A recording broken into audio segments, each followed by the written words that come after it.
Nothing big. I mean, like I said, this is just going to be session 0, so no worries. And now my Twitch has to catch up.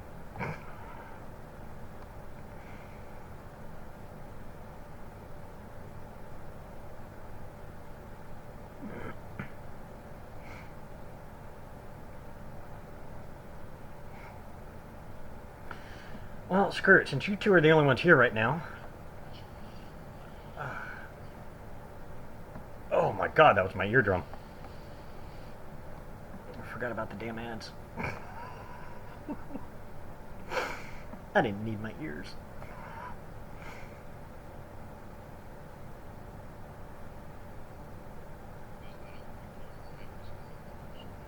Son of a bitch.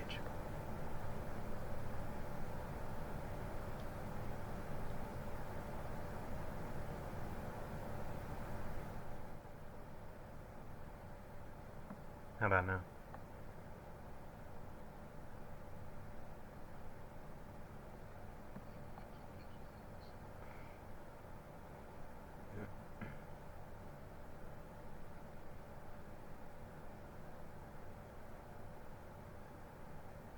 Why is it?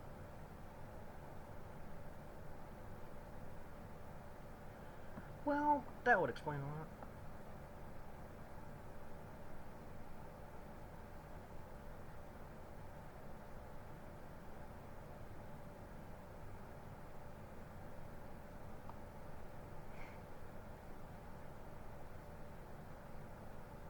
That's why I'm glad I'm testing this stuff out. Did you figure something out? No, do you hear me coming through? Not yet. Do you hear me now?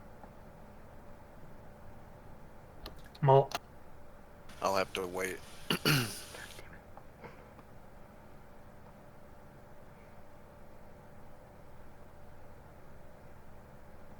I'm glad I'm testing this stuff out. Oh yeah, I am coming through kind of low. Did you figure something out? Hear me coming through? Yeah, I'm coming through really low. I don't hear anything. I certainly don't hear myself. Oh, I had it on mute for a second, so. That's why I'm glad I'm testing this stuff out. You can check your levels right there on OBS. You can see the audio mixer portion. Did you figure something out? Like, for example, when I'm talking, you should you should see it bouncing, and when you talk, you should see either it or a different one on there bouncing. I'm coming through really low. I don't hear Yeah. anything. Mine's coming through kind of low, so. I certainly don't hear myself. Oh, well, they're both up now for a second, so. And you're seeing bouncing happening? Yeah, and I'm actually hearing the chat through the Twitch channel. You can check your levels right there on OBS. Let me see. Mixer portion. Did you figure something out? If I'm muted on the stream, is it going to mute you? Will it mute it for you guys to hear? No. Sure. Okay, good. If you mute something in OBS, No, I'm it talking doesn't about. prevent us from. I'm talking about on Twitch. If I'm muted on Twitch, like the stream, because I keep hearing myself 2 times over. Oh yeah, no, you need to do that. Okay, yeah, now I hear the. Now I have audio. Yeah, I adjusted them all up to the max, so I figured that would help. So if it gets too loud, just kind of let me know. I'm in the chat room too, so I have Twitch open at the same time. Apparently that's all I needed. But since you two are the only ones here so far, this could make things interesting because right now you two are the only players. Let's do it, buddy. It's you and me Oh boy. against the world. Literally. Let's get these Nemesis. All right. Well, if the others jump in, I mean, I did say 8 o'clock my time, EST, so for no reason they shouldn't have been here. Yep. I'll give you a brief breakdown. I know you guys already read it, but I'll go through it again, mainly because now it's recorded. uh, Works for me. Fortis was originally a beautiful paradise. A the god Aso created it to be like a haven for the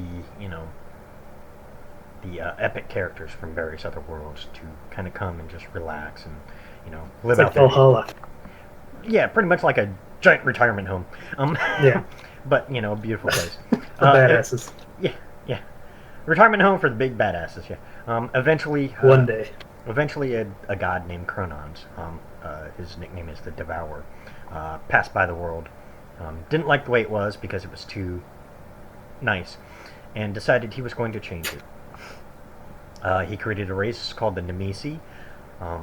They're a humanoid, winged humanoid race that was that was created for one purpose: ultimate destruction of anything Chronon so desired. Yeah.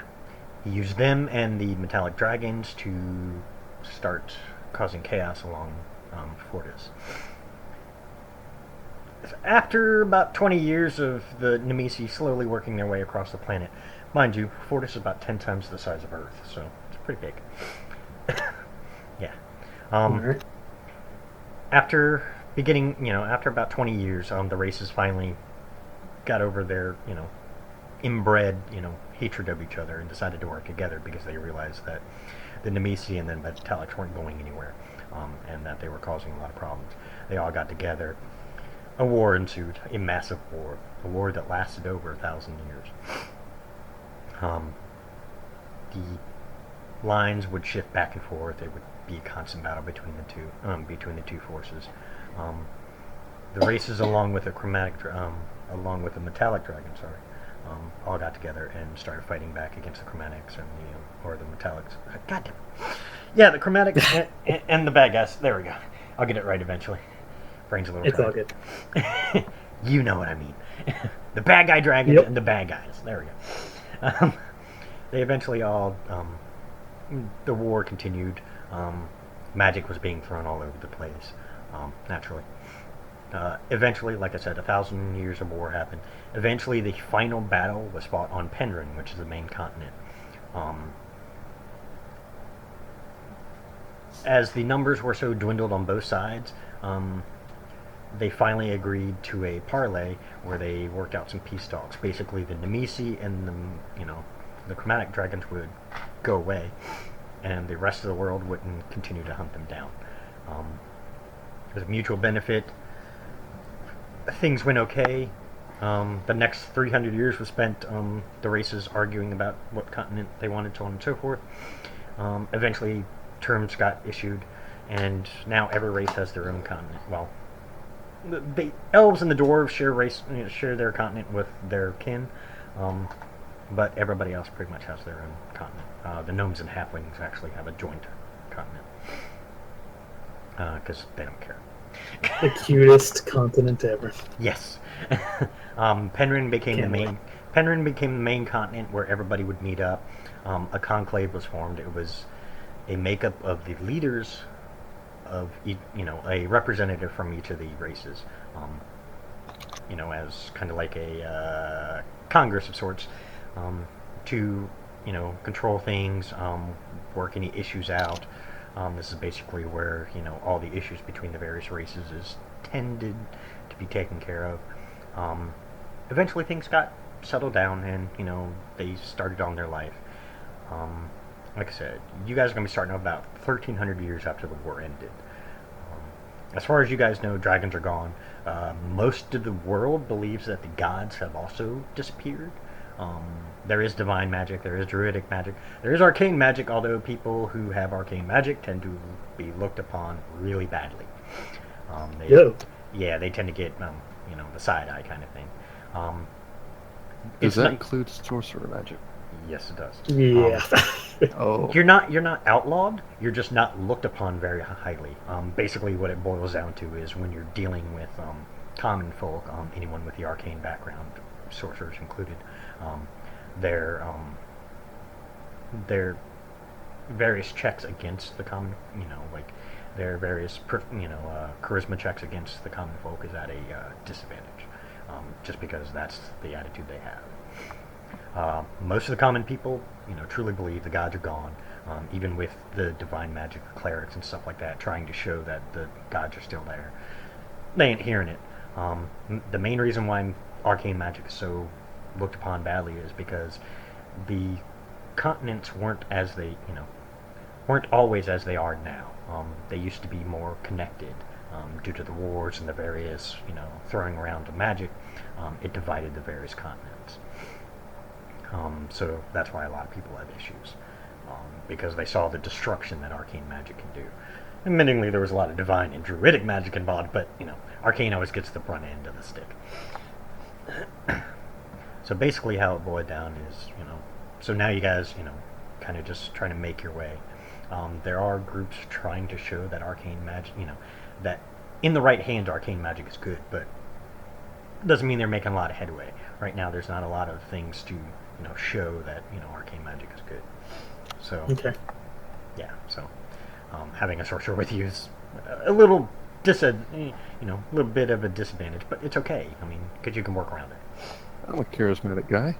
Yeah, I mean, Yeah, let's as do long it. as you can, talk it up, you might succeed.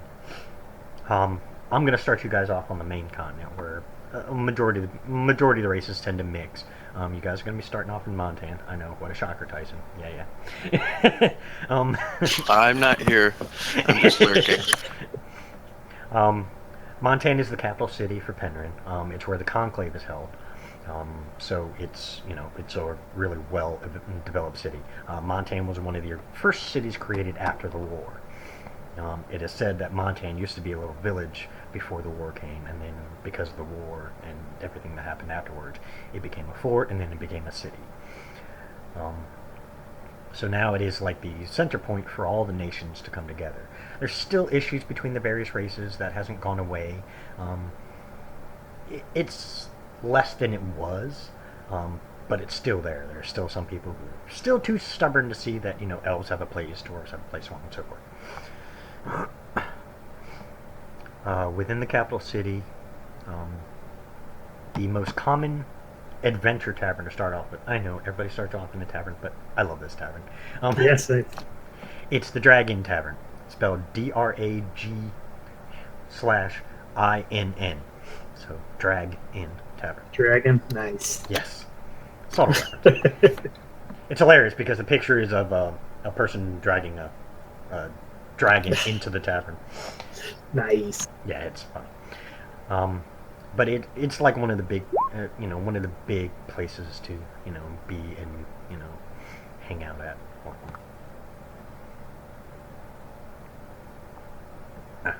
Whoops. I was like, who's rolling? There's nothing going Yeah, on right my now. bad. Hit the wrong button. All good. I want to turn on the freaking virtual dice. That's probably in the settings. There we go. But yeah. So the Dragon Tavern is located closer to the northern section, which is more like the ambassador section, where, each of the races have a, like a little embassy. It's also in the richer part of town. The southeast is the dock area, so it's I'd say slums, but it's not really that bad.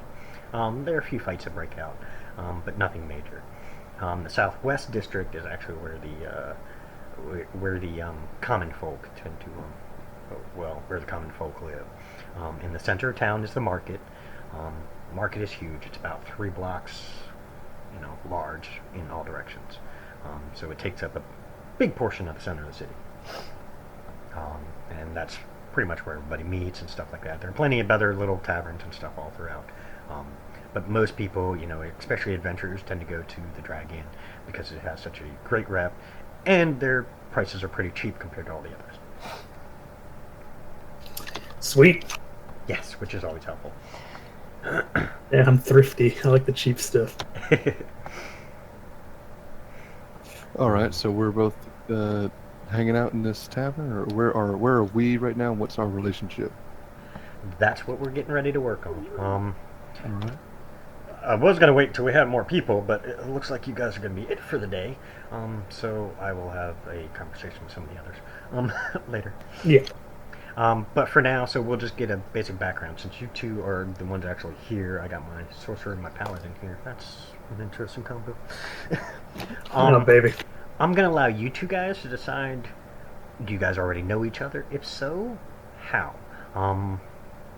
This is all pure session 0, so this is all just getting everything together, formulating how you guys want to handle it. If you guys just want to start off, hey, y'all both happen to be in the same tavern when some guy said, hey, I need help. We can do it that way. If you prefer to already know each other, so you have some kind of repertoire between each other, that's your choice. But I'm gonna leave it up to you, so you guys have to decide. Well, I'm trying to think of a way that a noble paladin who ran away from home met up with a draconic dwarf sorcerer. Yeah, clarification. I just have the draconic bloodline. Yeah, he's not a Varko. I will so. say, so I have a character he's a guild artisan in the Stonecutters Guild. However, he was kind of cast out of. He's roaming the streets now. So if there's any reason why you may have needed the services of a stonecutter, that would have been that'd be an in right there. I mean, it could be something as easy as you guys happen to be both passing through the same town, and the town had a slight problem that you guys dealt with. It's nothing major. Nothing that's gonna. I mean, if it's something that can be kind of tenuous, I'm from a castle, or I'd like to be. It's up to the DM, but I pictured myself like a noble castle kind of deal.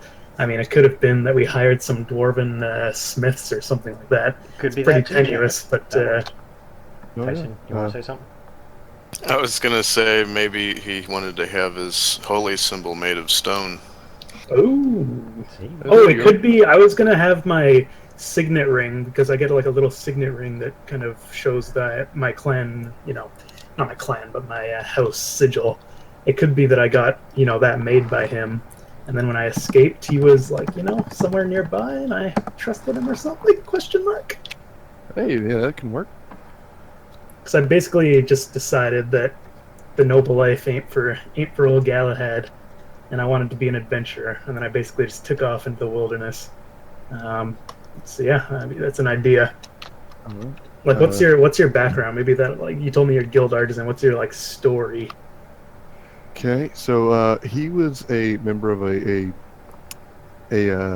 clan, a dwarven clan, which are dwarven clans. It's essentially your extended family, but they also have certain focuses that they specialize in. There might be a clan that's they're renowned for their brewing skill, a clan that's renowned for their warriors. So his was more like masons and stone cutting, gem cutting, those types of artisans. So he was a guild artisan. He did really well. He takes a lot of pride in his work there. However, the sorcerers, they have these flare-ups, and he had a little flare-up in a pub, during which he accidentally caught fire to another dwarf's beard, singeing it off, which is a huge deal. That is a terrible crime. He was going to be essentially just sent into the dungeon for an undisclosed amount of time, until his clan sort of they pulled a few strings and called in a couple favors just to essentially have him banished until he can bring something back of great enough value or utility to make up for his crimes. Okay. So yeah, he's sort of an exile, but he's a skilled exile. He's still a member of the guild. They didn't, he still has those connections. We're exile buddies. We could have even just really met in the wilderness and just told each other. We could literally be meeting right now and telling each other our stories and just be like, hey, both exiles, let's fucking do it together. It's an idea. I'm just trying to brainstorm. Like I said, I'm leaving it up to you guys to decide what you guys, how you guys want to do it. If you guys just want to do it where you guys happen to be in the same tavern at the same time where someone asks for help, and, you're offering a pretty good, decent sum of money for anybody to help them, you can do that too.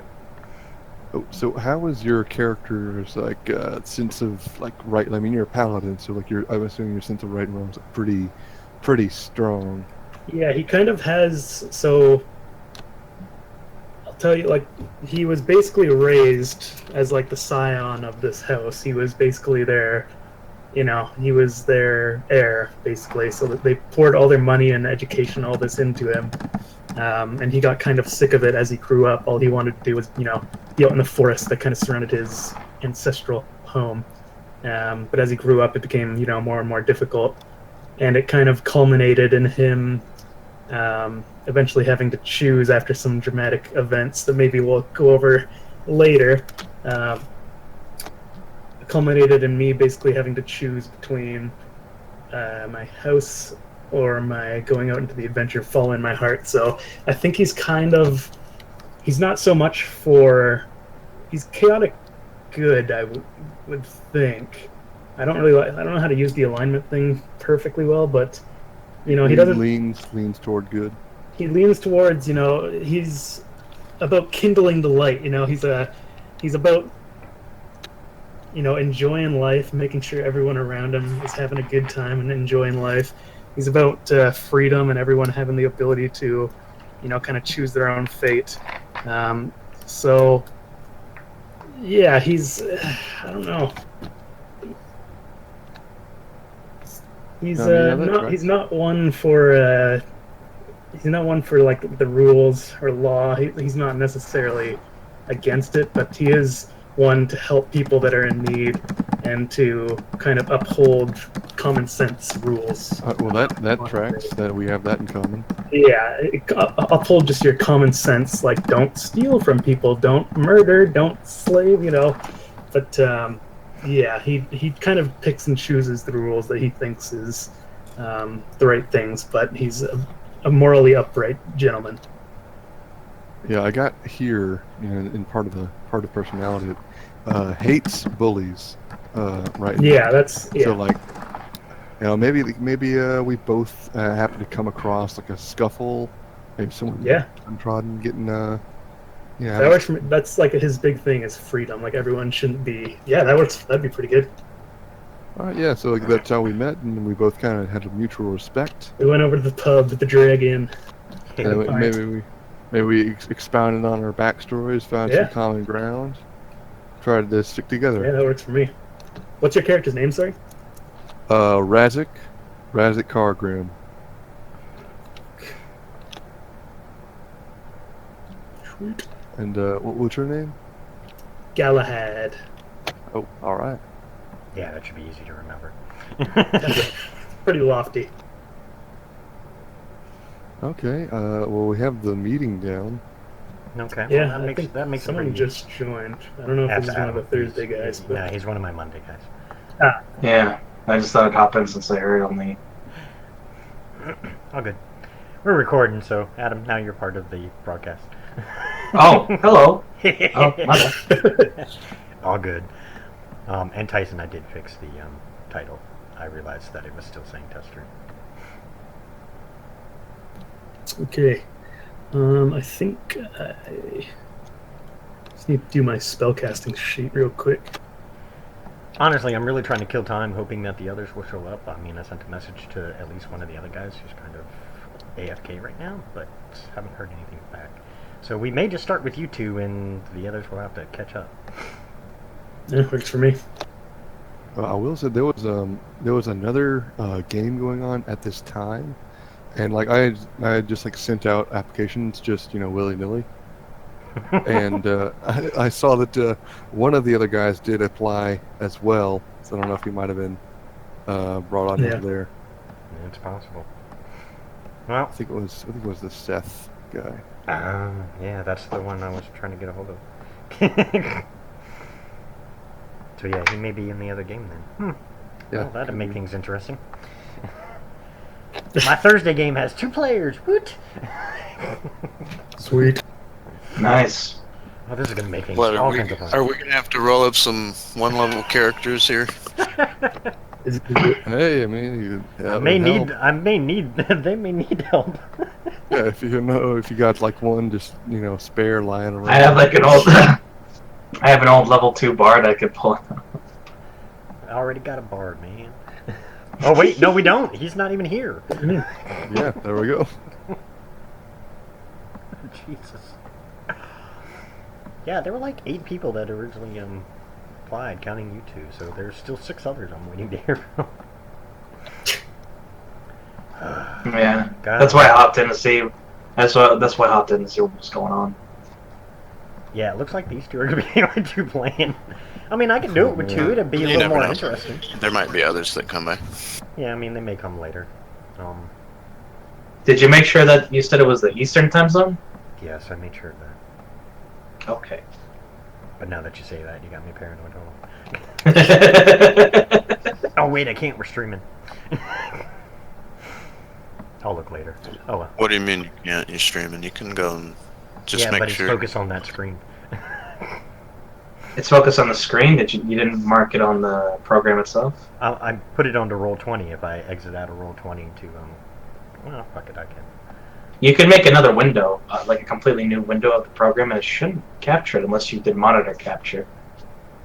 No, I did window capture. You're using window capture. That means Yeah. only that window's going to show. So anything Okay, you good. do, yeah, anything else you do will not show. Yeah, it won't show your Discord, it won't show your PDFs. It'll only show that. I think I got the formula wrong here. Hey, look at that. Let me make sure. I'm pretty sure I put Eastern Standard Time for a reason.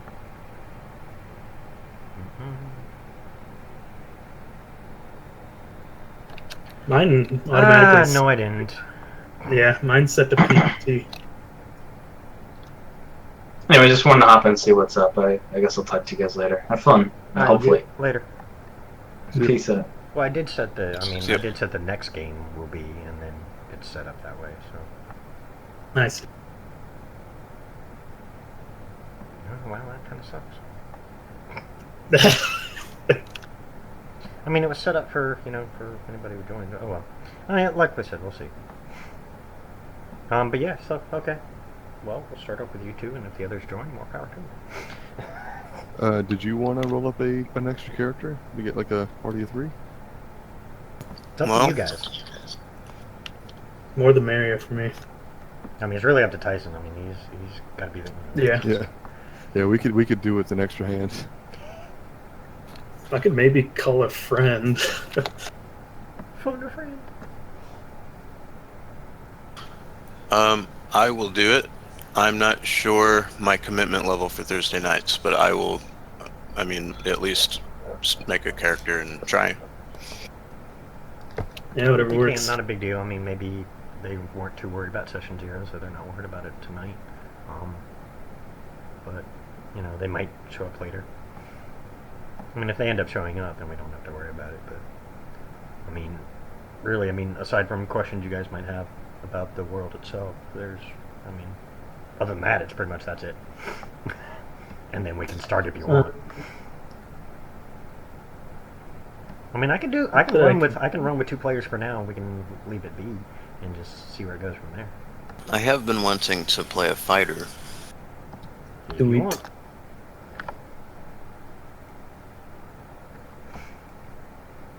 I am not going to stop you, but I'm not saying you have to. Okay, well, one thing's for sure. I'm not very fast at character creation, so you guys do what you're gonna do, and I'll try to get started here. I'll be right back. Actually, I'm just gonna grab something to eat real quick. All right, well, there you go. Now you got a few minutes.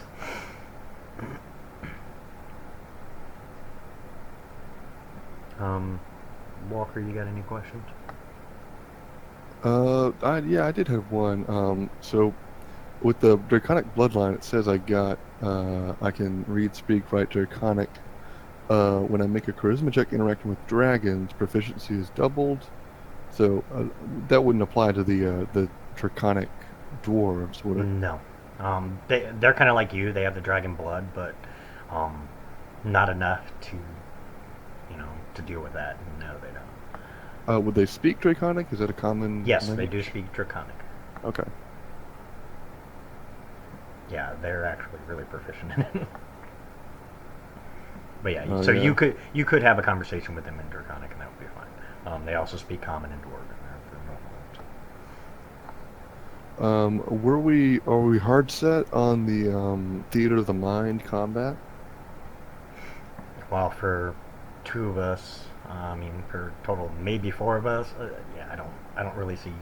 I mean, if you absolutely want tokens, we can start doing tokens, but I'm kind of fresh to Roll20 and doing all the token stuff, so that will take me some time to get it set up.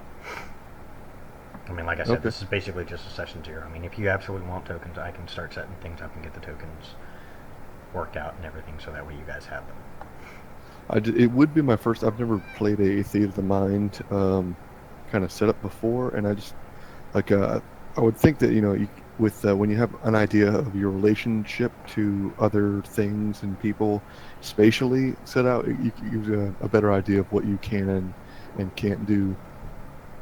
That's fine. Um, for like when you guys go into like caves and stuff like that, I'll have various maps set up, and I have various other things ready for it. But yeah, I'll set up some tokens, but I'm not gonna be able to do that tonight and get it all done, and you guys be able to play with the tokens tonight. That will take a little longer to set up. I got you. But yeah, I mean, for tonight is mainly just you guys just chit chatting, kind of in a sense getting your first quest, and going and doing that. It shouldn't be too hard. I'm not gonna make it too complicated. I'll try and be as descriptive as I can, so that way you know your surroundings and stuff like that. If you have a question, don't be afraid to ask. Tyson, I tell you, I'm one of the DMs that ask me anything you want. I mean, if you have a question about the scenery, ask me. I'll tell you. If I miss something in the description, I'm not afraid to go, hey, okay, this is what's going on. This is where you're standing. And I give you as general ideas, as best idea as possible as I can. So you have a full image in your mind of where you're standing, what all is going on. All right. I'm kind of on the other spectrum. I've primarily usually only played Mind's Eye for role-playing games, and it works out well. I mean, it's in some cases it's a little bit more free form, but both ways work well, I think, ultimately. Yeah, go ahead. I was going to say that. Yeah, I've run a few games in Tabletop Simulator. Actually, that's actually a really fun little like kind of thing you can work with, because they got like different like grids just set out, and it's basically just a physics simulation, but with grids and a couple of minis, that's all you really need. Well, Plus, it's kind of Roll20 has neat that to too. actually throw the net. Yeah, Roll20 has the grids and stuff, and I can set all that up. Like I said, I mean, if you absolutely want tokens, just give me some time and I'll get those set up, and we can use those, but we're not going to be able to use them tonight. There's just no way I'm going to get it all done in time. All right, I It got would you. Can you send me the Roll20 link in Yeah. private chat?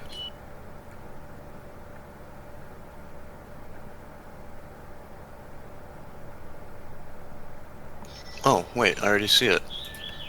Or maybe you just sent it. Never mind. Well, just in case. No, I got it. You want to look over my character sheet, just to get any kind of comments or questions? Yeah, hope you don't mind it being on air, because that's the only way I can check it. Actually, I'll check yeah. it through the other way. Can I have a character sheet handout? Well, you weren't in the game originally, Jesus. God, he's so pushy. I just want a character sheet. Yeah, give me a second.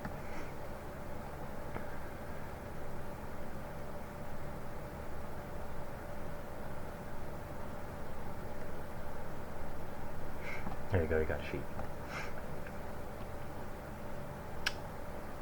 I'm going to open up another window so it's not streaming your character sheet.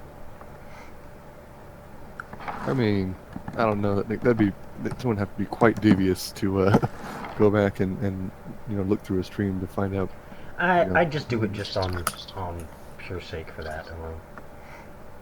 I mean, I just I don't like Yeah, it probably wouldn't happen, but I'm just picky that way. I wonder if it'll let me join twice.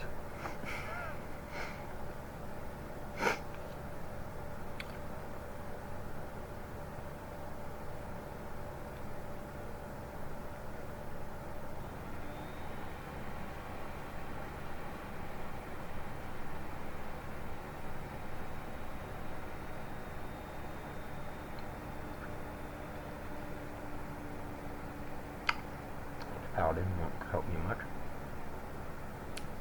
Helps if I was looking at the right sheet too.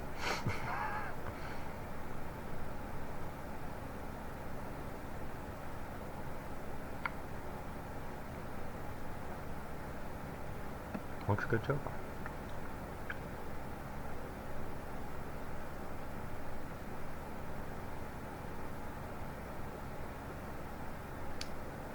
Something you had a question on, or just wanted me to check and make sure? Yeah, I just want to check, make sure if everything was all looking good. I don't know if there's any like thing you wanted to mention, or if there was like something that contradicted anything. Not that I can see. I mean, it looks like everything is correct. Yeah, you're good. All right. Stop confusing my poor roll 20 now.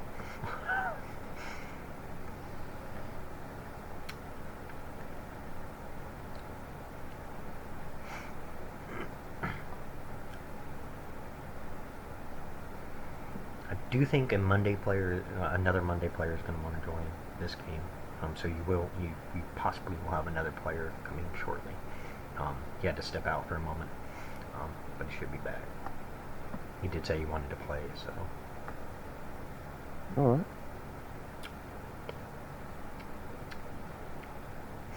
And he's a veteran.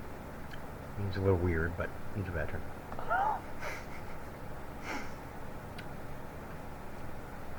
And Tyson's just weird all the time, so. I got you. Oh boy. All right. Well, we can do a little bit of like role playing backstory. Like, I mean, if you guys, to make it easier, I'm gonna give Tyson one more time to finish his character sheet. Oh, there he is. Your mom. Hey, Charles. I'm at home, but I haven't got to the computer yet, so I'm not on roll 20. I'll go to take a minute anyways. You already know the spiel anyways. I already told them the basics of the... But yeah, so they all know the basics and everything, and they're gonna start off at the Dragon Tavern. Yes, I'm one of those DMs who starts everybody at a tavern. What classes do we have already?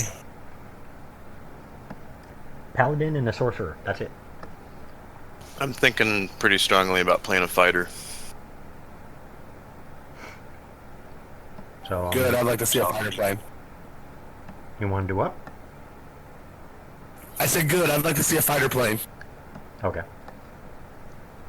I've DM'd a couple games. Like, I haven't actually seen some of the character classes in action, and that's another reason I want to play more.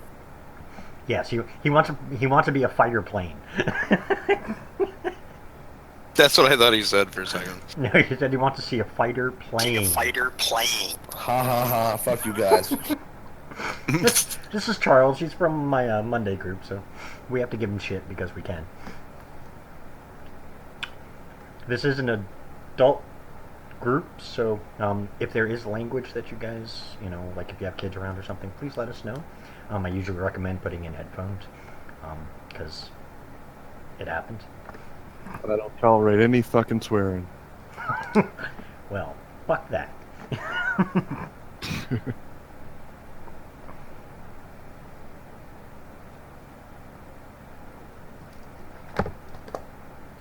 So yeah, well, as soon as Tyson and Haybar have their sheets done, well, Charles, I can't call him Haybar now.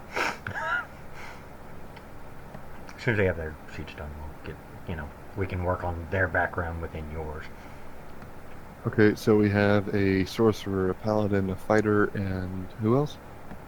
Charles, what you gonna play? Well, I really wanted to play the illusionist, but it kind of sounds like we could use something else. Well, Yeah, you got I a got fighter and kind a of a- paladin, so I'm playing like a half illusion, half kind of damage, like fiery based kind of sorcerer.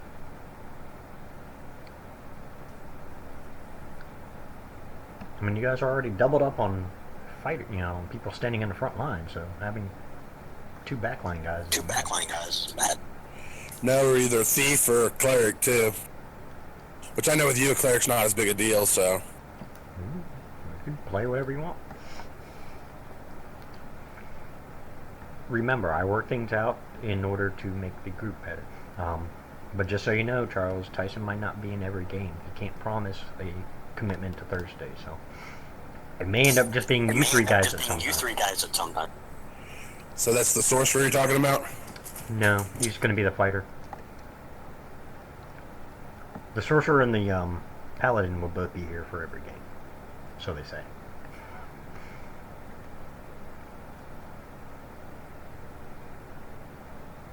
Box, if you're talking, it's not coming through.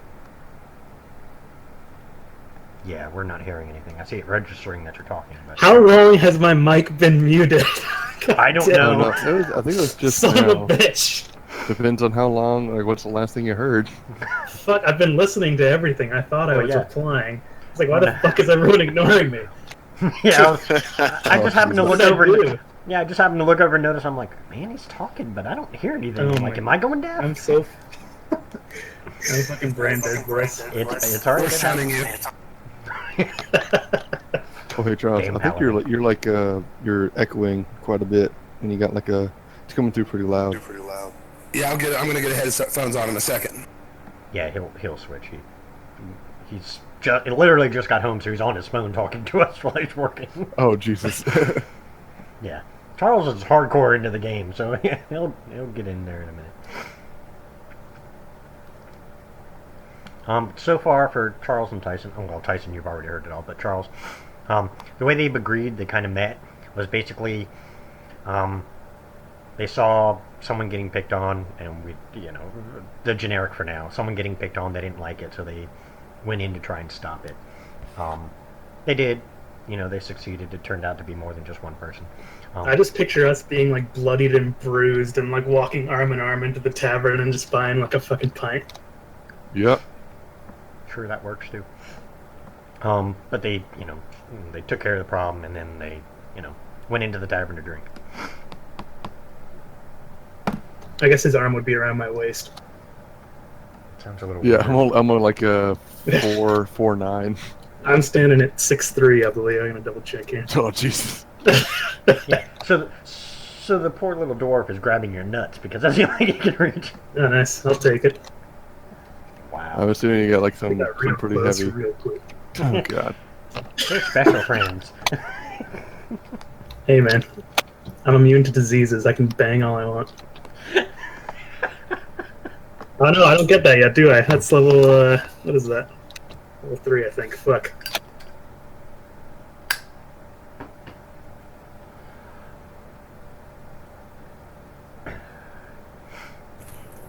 Now that I think about that, that would be a good power for a priest of the goddess of love or something.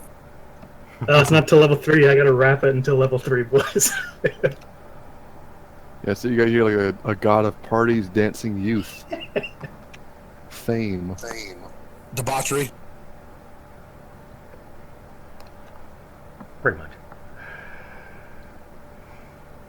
Yeah, you guys all have Oh, handouts that have the DTs listed on them, their titles and everything.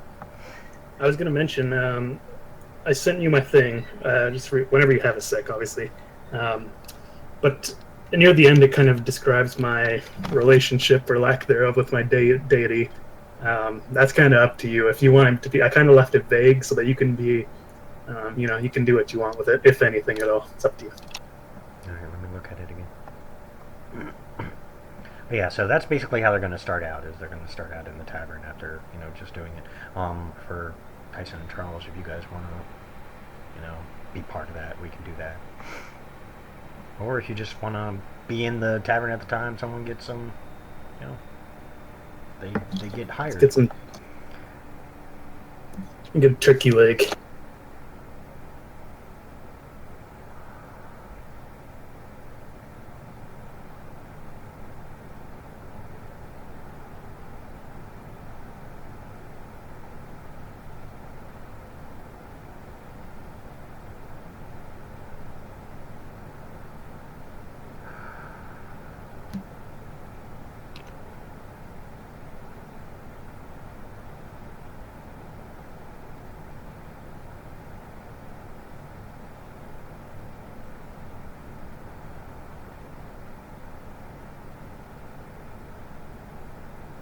Quite interesting. What's that? Your backstory. Oh yeah. So you see how I kind of you can make it like I don't know. I'm gonna say too much, but you could make it either good or evil. It's kind of it's up to you, man. Or do nothing. I don't really care. Either way.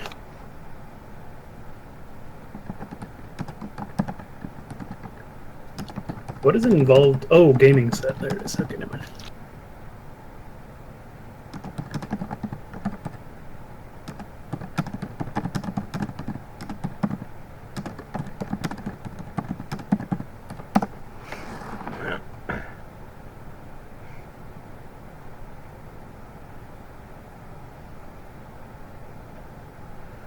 Alright, well, yeah, you kind of left a lot open, so I can figure out things from there. Yeah. What you described breaks it down to, like, basically one deity, but Yeah, I was chance for reading the op- deities. there's a and chance for openness. Yeah, for sure. That could have just been what you were thinking, at the time. Yeah, I mean, it could even be. I don't know. I'll leave it up to you. It's up to you. Yeah, that one's going to be interesting. I'll have to figure that one out. Yeah, for sure. Okay, now I got a headset on. Yay. Sweet.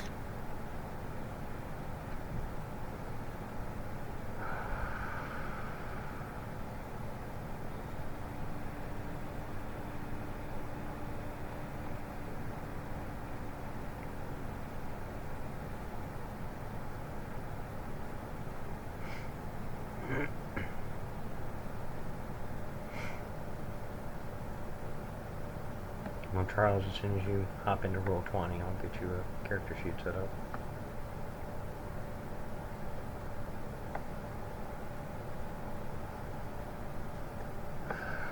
But yeah, we're gonna start you guys off in the tavern, and we'll work from there.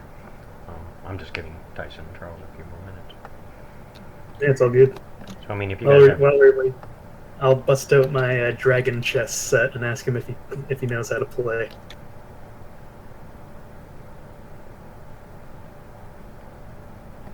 Take that as a no. Oh wait, what? I was just gonna say, while we're waiting, I bust out the dragon chess set that I have and ask you if you know how to play. Let me just do something real quick here. Yeah, no problem.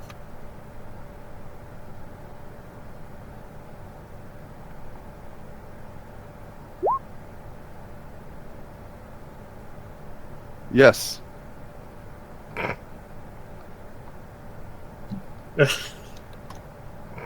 You do? Yep, I rolled for it. Oh, sweet. Just do a couple rounds of that. So we're just drinking our mugs, all beaten and bloody, playing some chess. Fuck it. Yep, got my Puffing on my pipe. whiskey. Are you guys from Penryn originally? Are you from another continent? It's up to you guys. There are more continents out there besides Penryn. Is this like a wooded area, Like around here, would there be like some sort of noble holding near a forest?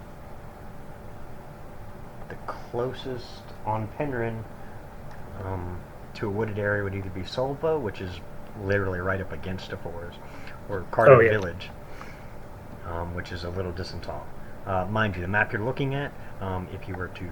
Here, I'll actually show you. Alright, so we're in Montan? Yeah, you guys are in Montan right now.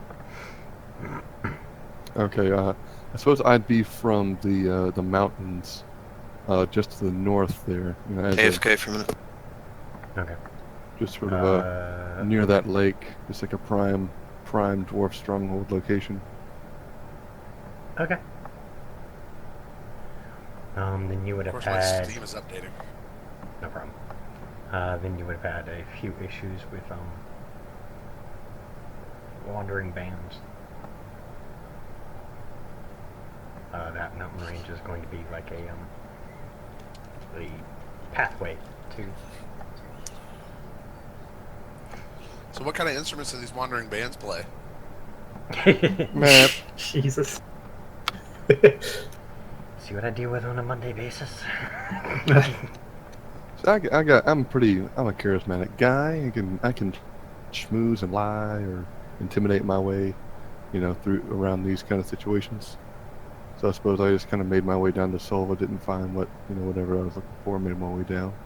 You were in Silva? I'm from Silva. See, that's where you guys could have met and saw someone getting beat up. Well, I had a question. Like, how big is Silva? A city or a town? Or Silva would be considered basically a town size. okay, It's actually bigger than Cardiff Village, but they only had so many little figurines Yeah. on Incarnate, so I had to use what I had. And I don't want to make it too big because then it would take over the map, and that would just look ridiculous. fair enough. I worked with what I had. That's why I labeled some village and others not. The ones that aren't labeled village are towns, aside from the Okay. the 3 outposts you see. Montana is a capital city, which is why it has that circular look to it. Right on. It's a capital and a port city, so I mean, it's one of the centers for trade. Gano on the left-hand side is another little port town. Cuckoo. So you had yourself a nice, cozy life among the elite. You just kind of turned it all down, huh? It's it didn't appeal to me as much as the road did. I'm just out here to enjoy the adventure in life to its fullest. What brings you from? Where are you from again? Well, where I used to be from. It's more like I see. from the city of Kazakh Gore down in the mountains there. I was part of Clan Cargrim. Well, got myself in a little bit of trouble there. Set another fella's beard on fire, and yeah, I got I'm exiled. sorry. Is that a southern dwarf? Yeah, well, now, yeah, I mentioned this. I mentioned this in the. I in the find it hilarious. description. I love it. It's It like is funny. I love it. there are too many like Scottish dwarves. yeah. I don't know what all the. Man, that's what I always picture Yeah, when so- I hear dwarf. So I mean, Yeah. it's good to have a change. Yeah, let's change it Yeah, I up. want to do like a more of a southern kind of dwarf. Gimli would have been way better southern. Surely you do not wish to sully this establishment with the your fuck is that? patronage? If so, Sorry, I was testing this sound. Okay. That's through Road 20. If it's too loud for you guys on that end, you can easily go to the little gears and turn off the sound. Okay. That's all right. I thought that was someone doing a character. Yeah, damn, not bad. Testing the various ones out, see which one fits, but I don't think they have one that works well. We could just RP it. Well, I was trying to look for some background sound, but they don't have anything worthwhile, so screw it.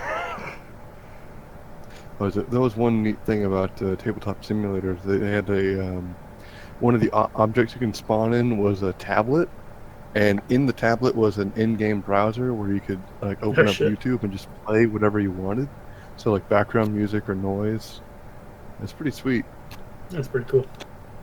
Only problem with tabletop simulators is like people just tend to get distracted and just start like throwing the pieces around or like writing on the table. I was like herding cats for a while. Dick butts everywhere.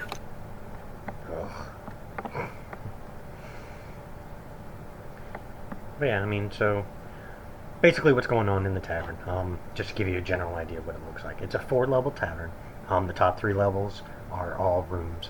The bottom level, it's a huge open space. It's about 3 blocks big itself, so it's a huge tavern. Almost dead center is a big fire pit that's constantly going.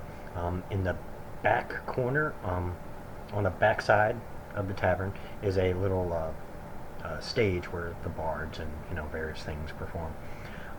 On the right hand side is where the kitchen and the bar are, and it's a huge L-shaped bar.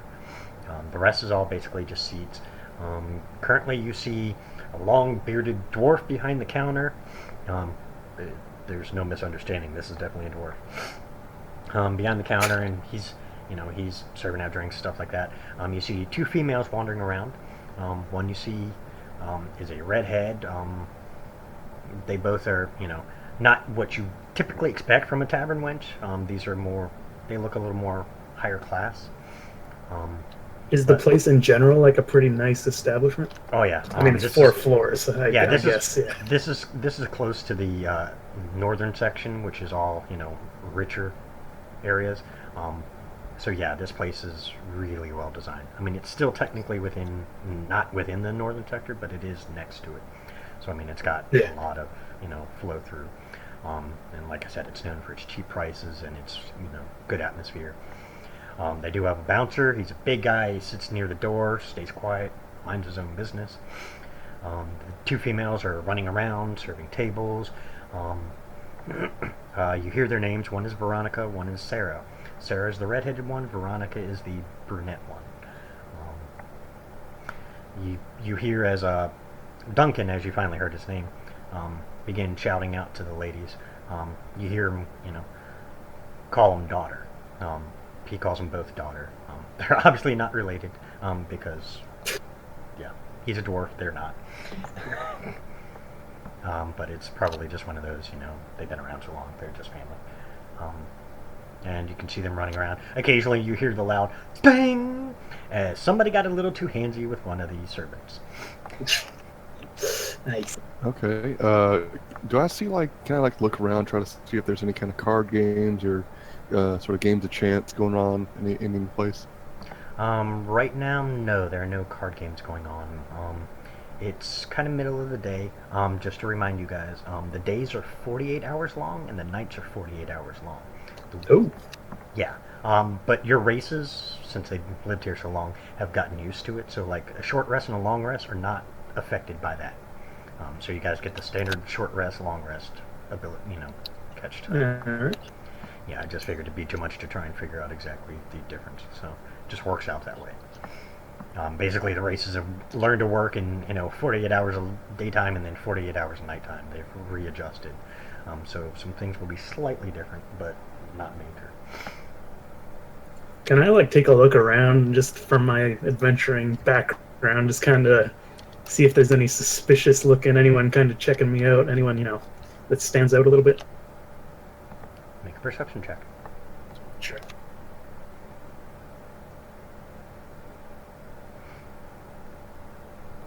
There's it.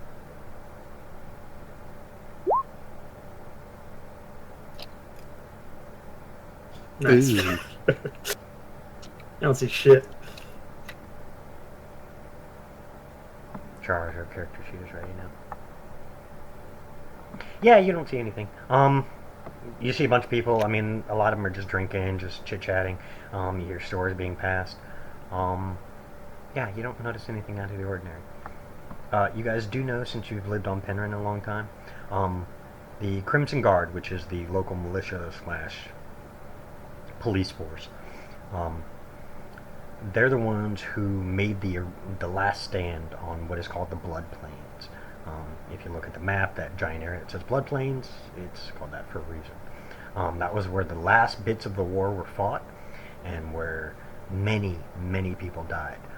Since that time, the plains have stayed a blood red color, and nothing's, the grass has never grown any longer, nor any shorter, nothing. It stays the exact same way it was. It's almost as if that entire area is kind of frozen in time. But it has a blood tinge to everything. The Crimson Guard were the military force that helped with the final stand there, and since then they've become the militia and they've become the military and the police force for all of Penryn. They're only on Penryn. Each other continent has their own individual forces. Lately, though, the Crimson Guard has been under suspicion by a lot of the common folk. There are a lot of things they're doing that are real shady, but nobody can prove anything. What kind Okay. of, what are they being accused of? Being a bit rough. Would I with know, people. or? Basically, what you've heard is they're being rough with people. People are being arrested for no reason. Things like that. Nothing too major yet. They haven't killed anybody or anything, but it's just they've been a bit, a bit over what they should be. You know, they used to be this shining beacon of light, you know, this force that helped, you know, protect the, you know, continent from a full takeover, and now they've kind of fallen into disrepute. They're not all I bad, see. but from what you're hearing from the commoners, and I mean, you sitting in the tavern, you hear a few talks, as drunken people tend to do. You hear a few people talking about how the Crimson Guard has really has really gotten a bad rep lately, and they actually say it's well deserved. Okay. Do I see any Crimson? Did you say I saw some in here? Or? No, you don't see any Crimson Guard in here. As you toured through the city, as you came through the city, yeah, you did. They tend to wear like a darker breastplate, and then they wear a crimson sash that they wear around their waist. Ones with rank have like a rope braid around their arm, and then other various ways to signify their rank. So we're hearing someone kind of like we're overhearing someone kind of describe these injustices or what have you. Oh yeah. Is that right? Oh, can we kind of like schmooze over there and just kind of join the conversation? Okay. Would that be a charisma check or? I'm gonna do it this way. Because there's a lot of commotion going on, you kind of hear it, but you can't really place where. You roll me a perception check and see if you can pinpoint their location. Okay, just real quick. The perception. This is one of my first time doing the roll 20 system. I'm normally doing at the top or IRL. What's Okay. the protocol? What do you mean? You go to your character what sheet would and I just click type it? perception. Yeah, if And you go to then your character it'll sheet roll and it click for you. perception, anytime you look at your character sheet, anything that highlights when you move the mouse over, that means you can click it and it will roll it for you. Okay. So like if I say perception check, just click perception and it will roll the dice for you. If you guys have it set up differently, it may ask for a public roll. Just go ahead and click that. Okay, that's pretty good actually. Takes you a few minutes to figure out, but there's a table. There's a group of people talking about 2 tables down. They're all heavily in their cups. I mean, they've been drinking for a while. You guys have been here for a little bit, and they were here before you, and they were fully into the tankards then. But yeah, 2 tables down is where that conversation is taking place, and you hear one of the guys going, "Shh, calm down. You never know when they're here. You never know when they're looking." Do I hear this as well, or just him? No, you guys. I mean, it's off and on talking. I mean, you got to imagine a typical bar setting on a Yeah. yeah. It's I'm just like nighttime. picking this up. I'm gonna make it easy. It's nighttime right now, so I mean it's really packed right in here because all the Yeah. people are done for their shifts and stuff like that. So I mean it's pretty loud in here, but you're both managing to pick this up because you notice your buddy there at the table seems to kind of be focusing a little bit. So you're like, I wonder what he's listening to. So you do the same thing. Yeah. And it just so you don't have to roll perception. But basically, you get bits and pieces of, this conversation slowly beginning to get hushed and get drowned out by the crowd. Yeah, I just don't know what the key does. Yeah, you have no idea where it's coming from. You just happen to hear it. All Right. right. Hey, buddy. Looks like we might have some more wrongs to right. Ugh, sounds like a good night, my friend, and I just chugged the rest of my beer. All right. I'm gonna see if I can't sidle over to that table over there and might be able to persuade them that we're cool. Don't worry Can about I us. join in that? I'm also quite persuasive. Can I actually first I'll call to Veronica, and I'll order how many people are sitting at the table. There's about 4 people sitting at the table. How much is a drink here? Would I know? For a Well, regular have you standard been drink that they drinking? get is like a copper piece. Okay, I'll buy a round for everyone as we walk up, and I'll just walk up with 4 beers, and then By the way, place them on the table. helping Yep. helping that person who got attacked, he gave you both a total. He actually gave you a total, sorry, of 100 gold total for both of you. So you each got extra 50. Whoa. So is this on top of our starting gold? I'm Yes, assuming. that's on top of your starting gold. Okay. Very good. All right. All right, so yeah, I'm gonna try to we're gonna saddle up with these guys, drinks in hand, and be like, "Hey, we heard you talking. Hey, man, don't worry about us. We're all right." Let's see if I can't persuade them to Can I believe assist him in us. that? With your assist, he'll get to roll with an advantage. Okay. So roll it. Ooh. Nice. Damn. Well, the good news is it really wasn't a high DC to persuade them because they're drunk as hell. But they, the one guy that you pretty much sure was doing most of the talking, he kind of looks at you two and kind of sizes you guys up and kind of nods, and he motions for you guys to sit down. We'll take a spot. Yeah, I'll Sit down. I'll sit on down. So, the Crimson Guard, eh? What's been going on with them? Bullying people. I'm sick of it. He looks at you. There's some things you don't want to say too loud. You never know where their spies are. All right, so our buddies, what have they been up to? Causing mischief, arresting people for things they didn't do, hassling the working folk, charging a tax on some of the people to protect their property. I'm saying all this kind of under my breath now that he mentioned that we should keep it quiet. I kind of ask him, is there anything that prompted this? Was there a change in leadership? Anything that happened that sparked this change in behavior? That you know of? It's been going on for a while. We don't know if it was, new leadership took power or what, but things just haven't been the same for a couple of years now. There are days where it's okay, and then other days where it's just every time you run into a Crimson Guard, there's always an issue. Are these guys commoners, or what are we looking at here? From what you can tell, yeah, they look like just common folk. Probably, Yeah. merchants or, just farm workers. What's not shown on the map is around Montan is some farmland and stuff like that. So, obviously they have food. But yeah, these just look like common everyday folk. Now that he mentioned that they might have some eyes around, I wanna check around the bar, see if there's anyone paying a little too much attention to our conversation here. All right, perception check. Okay. It's 16. As you kind of look around, there are a few people taking notice, but nothing major. Nothing out of the ordinary. You can't. You can't really see if there's anybody giving you the stink eye or maybe paying too much attention.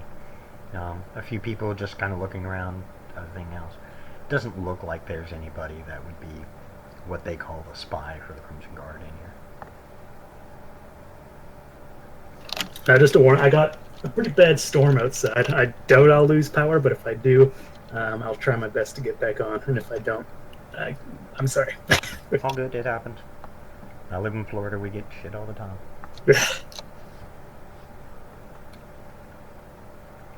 Alright, so I'll ask them, sorry. No, go ahead. I'll ask them if there's any other interesting goings-ons around town. Anything noteworthy? there are rumors that the Oracle have been up in arms about something lately, but nobody's talking about what it is. The Oracle?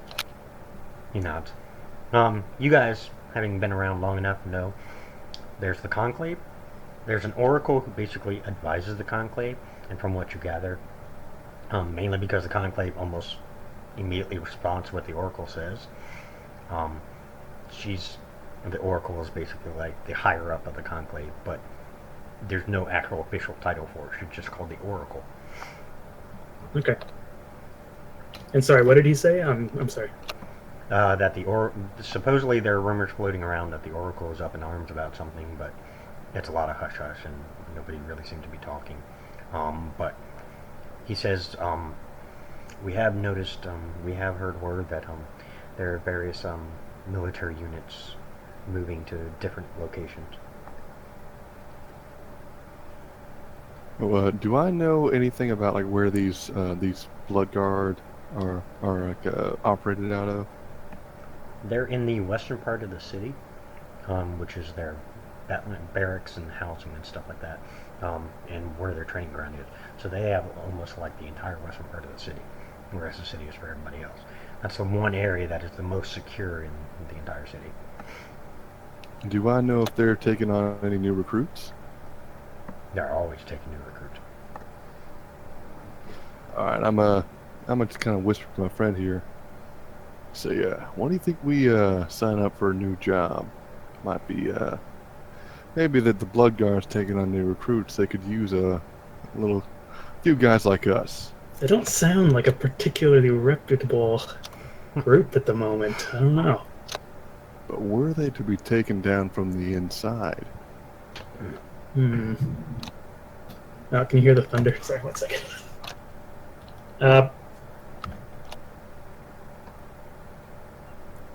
You know what? It's an idea. I don't have anything else going on right now. We could, maybe we could be the change. that At the this very least, we could place find some needs. information out. Yeah, that works for me. Blood Guard it is. Crimson Guard, I believe. Yes, Okay, Crimson Guard. All right, I'm gonna kind of whisper to it. Anything else you want to know from these guys? I have a question just for the DM real quick. Do I know like the political climate in this area? Like, is this one big government? Is everything like a, like a Roman city-state, or like what's The way it works is the conclave is basically like the central form of government, because it has a representative from all the races. The conclave makes laws, and the Crimson Guard enforce them. They are not elected by people more often than not. Yeah. They've been in office for a long while. It's basically, as far as as is known, is that as long as the conclave is doing their job and protecting the people don't have an issue with using power. I see. But there is nowadays starting to become a question about who the rightful leaders are anymore. Who? Do I know if the Blood Guard have any kind of like enemies?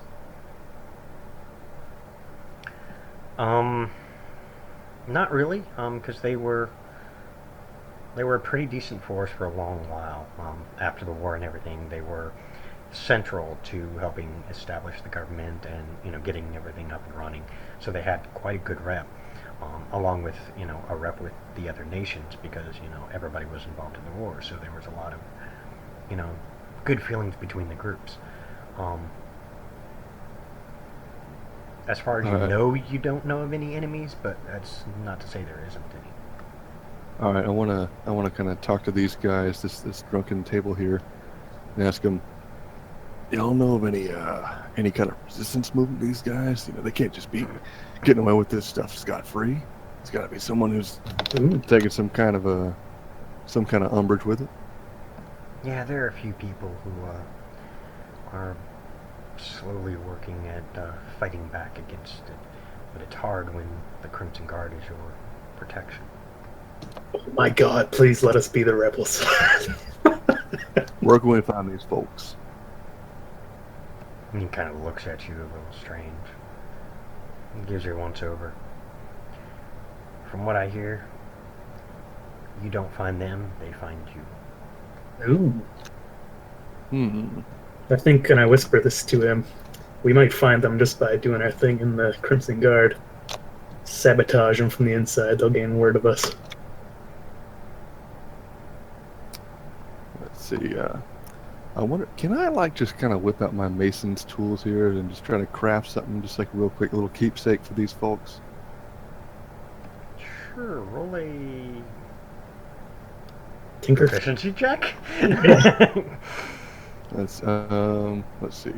Now, what would that be? Would you say roll a d20 and add your proficiency? I got double proficiency with the stone cutting tools. So roll your d20, add your double 4. proficiency. So you should have 4 again. Okay. Give you a general idea what the Crimson Guard looks like. Your roll 20 is about to switch over for a second. All right.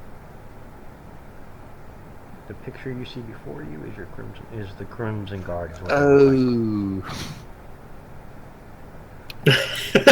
Oh, Yeah, some kind of. what does it even look like? Wow. Just some piece of shit. Here, take this. Give him a rock. Wow. Just a rock.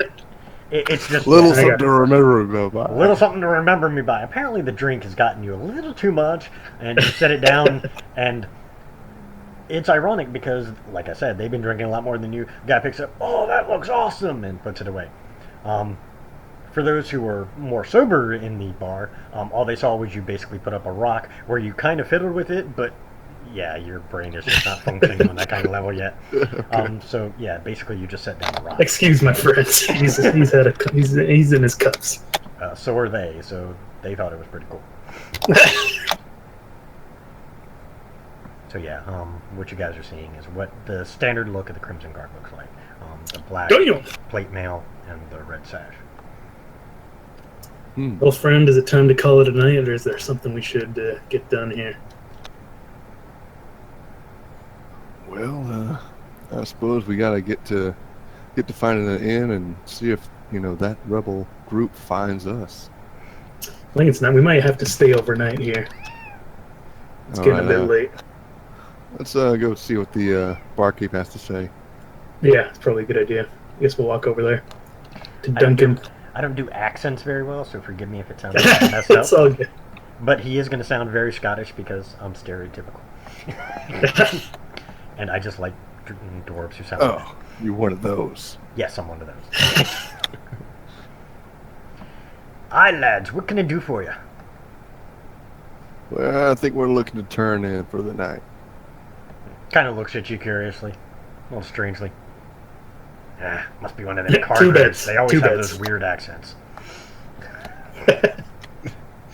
Damn right. He nods. Well, for you and your buddy here, We're 5 just friends. copper for the night. I think that's more than fair. Plunk it All down right. on the 5 copper each. Yes. All right. He looked at you for a I'll second. throw it kinda on confused. down. All right, he takes the copper pieces. He hands you a little key. How do You I? each get a key. Oh, thank you. Sorry, I'm at 120. What's the ratio copper to gold here? I'm trying to calculate this. Every Oh, 10 yeah. gold What was is our starting? every 10 copper is 1 gold. So if you handed him 1 gold, he'd give you 95 copper back. Okay. So, what? Okay. What was our starting money, and what is we got? Should have been 50 by apiece your for the. class. Yeah, it should have been by your class, and then add 50 gold. Oh, just for standard. the person. Okay. Yeah, it should be standard for what you got for your class, All right. and then just add the 50 gold. But so you basically have like, if you were to take it just from the 50 gold, you'd have 49 gold and 95 copper. All Which right, weighs a total of like, I think 2 pounds. With all the money you have, I think it weighs like about a total of 2 pounds. I turn to my buddy here and say, "Well, friend, I guess this is good night." See you in the morning. And I'll head off. First off, as I feel like the liquor kind of giving me a hangover, I know it's going to happen in the morning. I'll just cast lay on hands on myself and try and kind of purge it from my system, Okay. just so I don't get that wicked hangover. I'm I'll not just even have a make- glass of water. I'm not even. I can do making it to a you word. if you want. Oh, sure. All right, Okay, I grasp. you cleanse both each of us. other. That'll come in handy. Yeah, you cleanse each other. Yeah, you cleanse both of you of the drunkenness. You guys feel a bit more sober now. Never been hungover in my life. Must be nice. Funny thing is, your rooms are right next to each other. Oh, would you look at that? So we have that like little awkward conversation where we said goodbye, but we still walk the same way. Oh, yeah. Well, good night. Yeah, good night. And I'll turn in for the night. Okay, yep. Do the same. All right. Well, as I said, it's 48 hours of daylight, 48 hours of nighttime. So, 8 hours later, it's still Oh night. fuck! That's right. I forgot about that. Uh-huh. That's what people every time. But like I said, your bodies are used to it, so you guys are used to working. Yeah. You know, I mean, it just means you'll have to take like an 8-hour break, like in the middle of the daytime, technically. Oops. Okay, Happens. not to interrupt, but I think I'm gonna do a wood elf thief. Do it. Interesting group so far. And honestly, I think I'm gonna set it up so I can go into Arcane Trickster. Okay. Oh boy. Tyson, you still with us? Nope. Don't look like it. Yep, he's awful quiet. All right, so we got 3. Alright, well, 3 for now. I mean, if Tyson gets back in and joins. Alright, you're Wood Elf Trickster. Awesome. Alright, well, kind of get you with the group. As you were sitting in the bar, kind of listening to them chit-chat, something about them seemed different. You know, aside from the normal commoners, the fact that they had blood all over them kind of gave a little more credence to it. But you notice as they were walking up to the room, one of the gentlemen, kind of touches himself for a second, and you can see a brief glow, and then touches the other one, and you see another brief glow. Damn, I guess that means I can't pickpocket them too. They're not drunk. And all You you can hear, try. and all you hear is Duncan the bartender going, "Goddamn magic," mumbling as he walks. And then he points to the sign underneath the silver warhammer that says, "No magic, absolutely whatsoever." Whoops. Oh, dude. He doesn't. He gives people leeway the first time. You do it again. It's you'll- divine magic. It's fine. Yeah, we were He doing, doesn't we were see it any other doing way. It's good all deeds. magic. Oh, damn it. Yeah, he's one of those stubborn old dwarves. He was a dwarven fighter when he was, back in his prime. Fair enough. Yeah, so I mean, he's one of those stubborn ones. But he lets it go for the first time. But now that he's pointed out the sign, you do it again, you're in trouble. Alright. But he lets you go about your way, and you guys go upstairs. Cool, cool. So you got a name for this guy there, Charles? Well, I don't know what you actually put on it, but my character sheet had a name already with it. I'm almost to just use that. Well, you gotta switch. You gotta put it into the Roll20, and it's whatever sheet is available. I didn't put any name. That's just the generic name it brings up.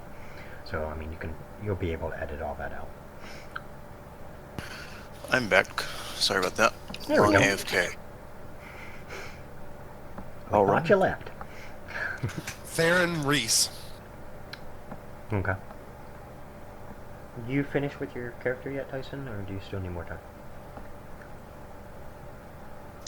Well, I mean, if you have a basic for now, I mean, we can work with that. I mean, since you've already told us ahead of time, like you may not be able to make every Thursday, just a basic, generics about him for now would be good enough.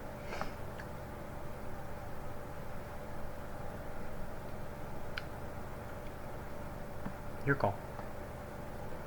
I mean, I can spend some more time with these guys because this would be fun. check your messages on Discord. Checking now.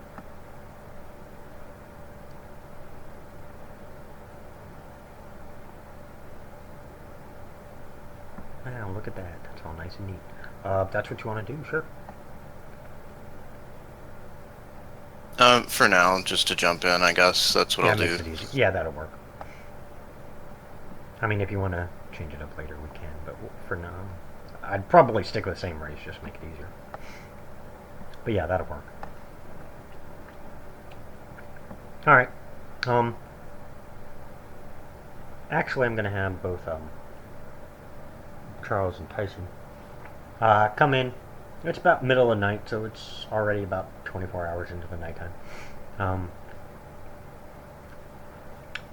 My two new guys You guys wake up from your 8 hours. Refreshed. Oh, No hangover. Yay. Yay, paladins. I say that to myself. okay, so I guess we head on. I mean, I head on out. See if I can see if the other guy's awake. Yeah, I'll meet him in the common room. Okay. It's cleared out somewhat. As it goes later on, you know, the people change. There are a few people in here. You do see two people who, just by the way they're dressed, something is different about them from the rest of, like, the mostly common folk around here. And then you see a table off in the corner. Actually, perception check. Both of us? All four of you, actually. Sure. Ooh. Wow. Yep.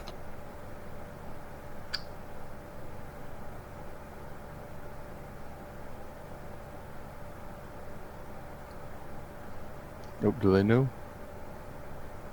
Oh, Tyson working on Charles. Okay. Is that intelligence or wisdom? It's wisdom. isn't Wisdom. Wisdom.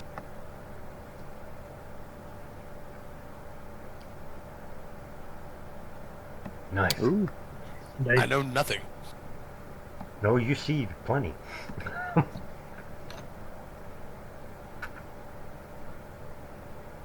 Okay. Shit. Ironic. Okay. Charles, Tyson. As you're sitting here, you see two guys come down. They never told me they washed off their blood, so they got like dried blood on their mouth. It's a badge of courage. I'm not gonna Pride. assume. I learned Yeah, that's not fair enough. I learned not to assume anything. If you don't say it, I'm gonna assume you just left it on there as like a badge of courage. I'll say right now that I look down and see my armor all bloody. And I go don't. over I to the don't. I don't barkeep. trust these barmaids not to steal my clothes. Sitting at one of the tables is a surly dwarf, fully armored. He's got a mug in his hand, and he's just reaching up and pouring some into his mouth, and he pauses right there as he sees the bloody people coming down the stairs. He's kind of eyeing them to the side with his mug in his hand, still tipped up to his face. I walk up to the barkeep and just ask if he has like some water, or like a wash bucket or something like that he wouldn't mind me using. He walks from behind the bar, grabs a bucket that had some water, and throws a rag in there and points to it. All right, I just start washing up. I want to. First of all, would it be possible if I could cast minor illusion just to like make myself not look bloody? Ooh, I mean, not in the middle of everybody. I just want to know if that's possible. Yeah, you could do that. I mean, you could pretty much just make it look like you're not, or you could just clean it off and save the spell. Well, I mean, it's a cantrip, so like, I mean, Yeah, if you want to, go ahead. oh, Just don't yeah, do I'm it just where gonna- Duncan can see you, or else you're Yeah, gonna meet a I'll warhammer. pop back in my mark- room. I'll Okay. pop back in my room and just like kind of shut myself in and just do that. Just save myself all that effort. Yeah, we'll say and you wet walked. clothes. We'll say you walked out of your room, looked down, and said, "Oh shit, I knew I forgot something." Walked back in, was like, "Well, I can fix this." Boom, and yeah, and now you look clean. All right. Okay, so you see one guy come down bloody, and now he's starting to clean himself as he's sitting at the bar, and the other one comes down and he looks, another guy comes down and he looks clean. What sets these two off for both of you, Charles and Tyson, is the fact that they got the walk of well, the one has a walk of a fighter, the other one has an odd. The walk of a dwarf. Yes, the walk of a Well, dwarf. the other one was just immediately bloody and then not.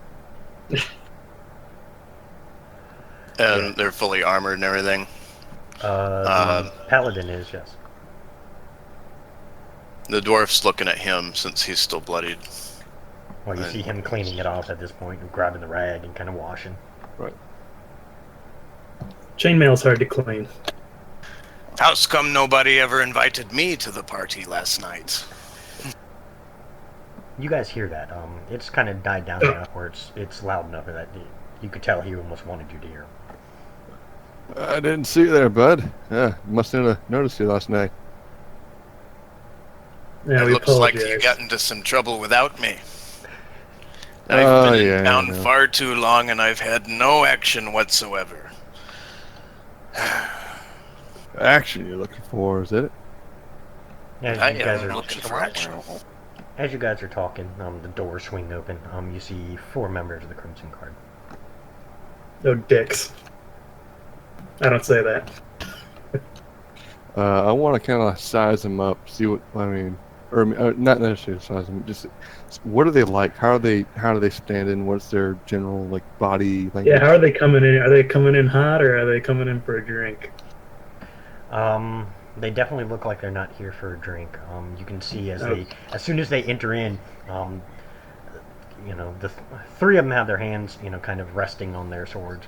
The other one, who obviously is the leader, kind of looks around, and you can see him squinting his eyes, trying to look around. And then they head right up to the bar. I was about to say, here we go again. I'm gonna try and make eye contact with Paladin and just kind of like make like very urgent eyes at the door. Wait, sorry, to who? To me? Yes, to my friend Galahad here. Yeah, I'll kind of put down the bloody rag and I'll just kind of try and start sidling up to the door. You get about 3 feet before you're stopped by a sword. Yeah. Yeah. Whoa, whoa, whoa! What's the What seems to problem be the here, my problem, friend? buddy? The guardsman looks at you, looks at the blood. You're wanted for questioning. What is it that you're accusing me of? He looks at your uniform, looks at you again. I'll also like Assault. kind of scratch my face while I'll scratch my face while making a conscious effort to show my family's signet ring, and see if they have any reaction to my my house sigil. Let's see.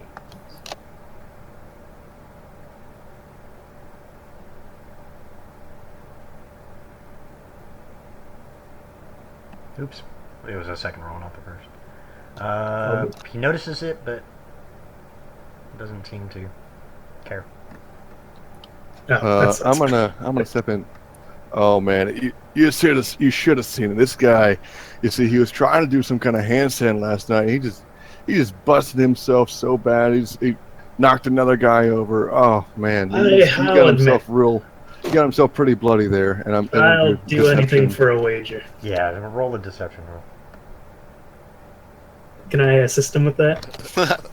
No. 2 ladies already rolled it. If you Yeah, a little sooner, I would have said yes. I'll give.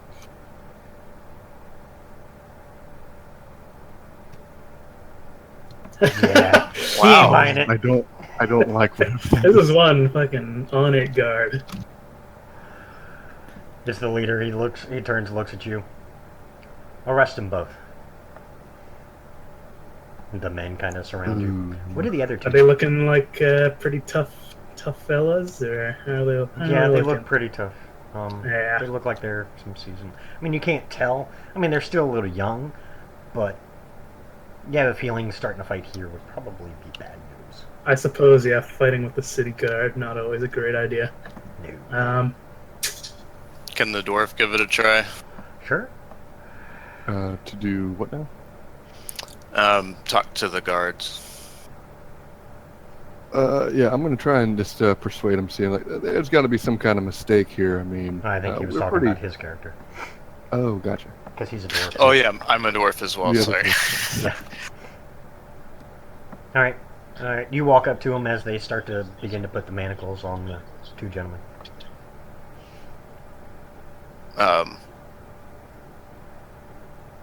I'm sure you're here after a long shift.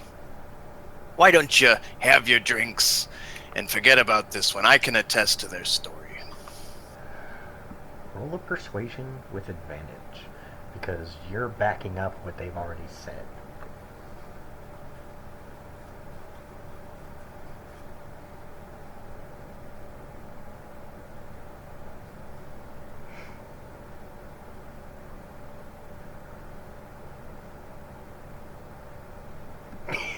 Ooh, Dang. Well, if he beats a 4, he's good. That was with advantage? No, that's my guy's roll too. Oh, I see. That was his roll to check. Oh, And he beats Oh, it. damn, nice. real good. That's a couple natural 20s already. Damn. The guard just kind of looks at you, kind of sighs. You're tired. I'm tired. You done the night shift. I can tell you've been up all night. Here, on the house. Get them whatever their poison is. And breakfast. And the Duncan, dwarf kind of looks over to the other dwarf and winks at him. Duncan nods, starts setting up drinks for him. This Uh, guy looks to his men and goes, "Release them." You hear the other one, "But sir, we have orders. We have proof from other patrons that say that's what actually happened. For all we know, that guy was lying to us." "Very well, sir." They undo the manacles and they put him away, and they all go sit up at the bar. Thief, what are you doing while you're watching these guys? You watch this whole interaction. Well, I was gonna do something crazy, but it looks like they handled it. All right, I I'd was like to. yelling, screaming out of the bar, but then sleight of hand the manacles off as I went by. I'd like to shake the hand of our buddy here, just attest Yeah, to I'll our clap story. him on the shoulder. Appreciate you, bud. What's your name? Name's Kazik. Galahad. Oh, I didn't think of a name. Goddamn character, forgot the name. Yeah. Just start making noises. It'll sound fantasy enough. Ragnar Ironfoot. Soul Meter, the Stone Shatterer. Fellhammer. Fellhammer, I like that. That was one of my I MMs. step up, and I start coming over to him, and I just start like, "Hey, what's going on, guys? Smooth move there. What's your name?" Are you talking to us or to Dwarfy? All of you. I come up to you and start talking to you. The name is Galahad. What brings you up here? I'm Kazik. Nah, I just saw a smooth little play there. Nah, seemed rather interested. I'm impressed by it.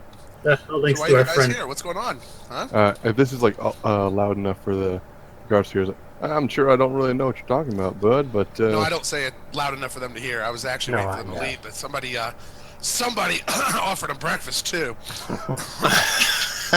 Well, they're sitting. Hey, well, there, then, they're sitting maybe there's at the- other areas we can go to then. Yeah, they're sitting at the bar, sitting drinking, and just chit chatting amongst themselves. hey, how about we take this outside, fellas? Might be a good idea. Works for me. All right, so yeah, we. Garen. settle out. Garen Fellbeard. Pleasure to meet you, Garen. So does that mean you don't have a beard that fell off? He gives you a pretty nasty look. That's a big deal, dude. Yeah, I give him the side. I give him like a Oh. warning look, like, "Oh, don't go there." Actually, no. That's not what it means. And who might you be? Hmm? I'm Theron. Theron Reese. Are you trying to talk tough with me, Theron? No, I'm not trying to talk tough. I'm just trying to find out what's going on, man. I get bored, and you guys seem interesting. You know what? Garrick is his name, not because it's not his name's Theron and my name's Garen. That's silly. So Garrick. Garrick. Garrick Sure, that and works. Theron. Alright. Well, I'll tell you what happened here. Me and my buddy here, we came upon a really ungodly sight. Just a couple of those. They didn't seem to be any kind of like actual blood guard, but must have been sympathizers as they're roughing up this sweet old woman.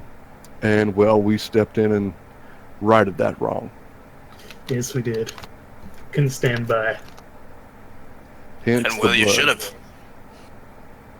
Well, do you guys know what's been going on with these Crimson Guard? And we're away from them right now. Yeah, you Right. guys are outside the bar. Yeah.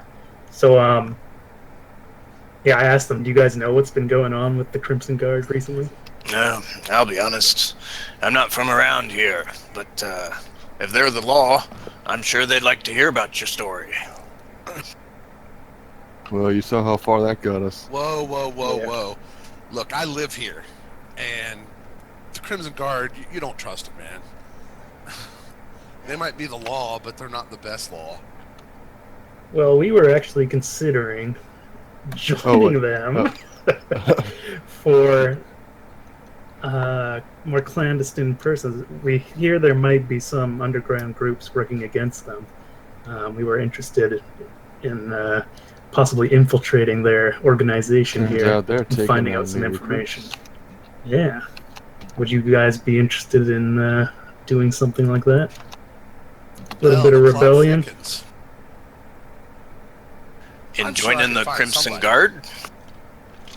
Pardon me? Am I interested in joining the Crimson Guard? Well, not really. We'll join, we'll get the information we need, and then we'll split.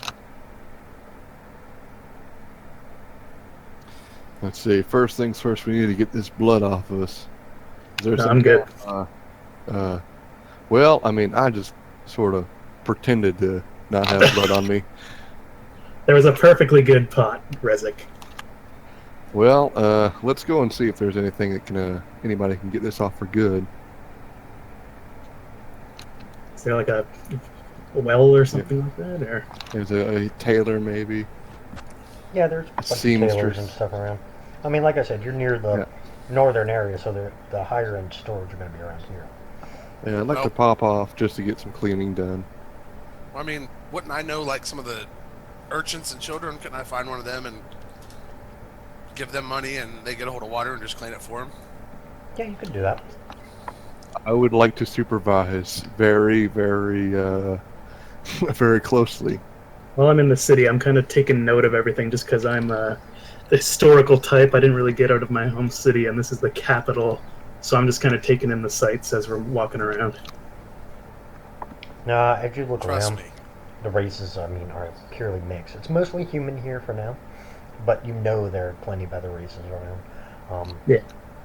You know, you're looking at a wood elf in front of you. You see two dwarves. But yeah, I mean, there's a mix of races around here. Yeah. Just off in the distance, you can hear the ocean, lapping up against, the docks and stuff. You can hear the sound. Yeah, I'm just appreciating being in the capital. Just appreciating it.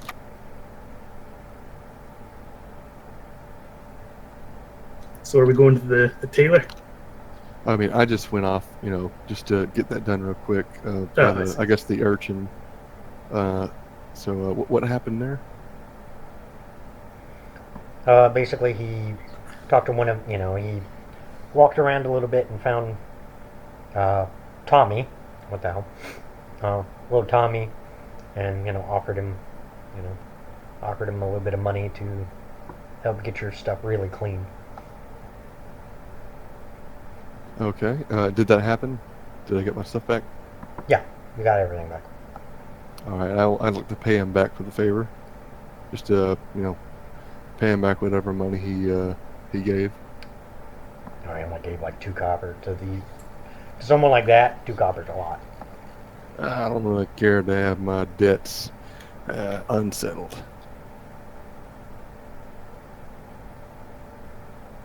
All right, what do you guys All do? right. So Garrick's kind of looking at, was it Kazakh? that's right. A little bit sideways. Not sideways, but just curiously.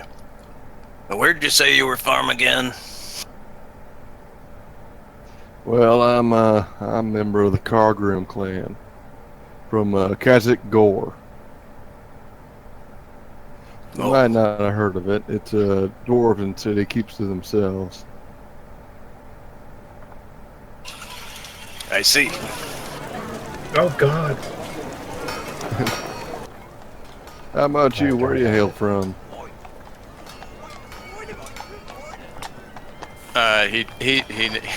He lists off a place, and well, he's from the Vark continent, we'll say.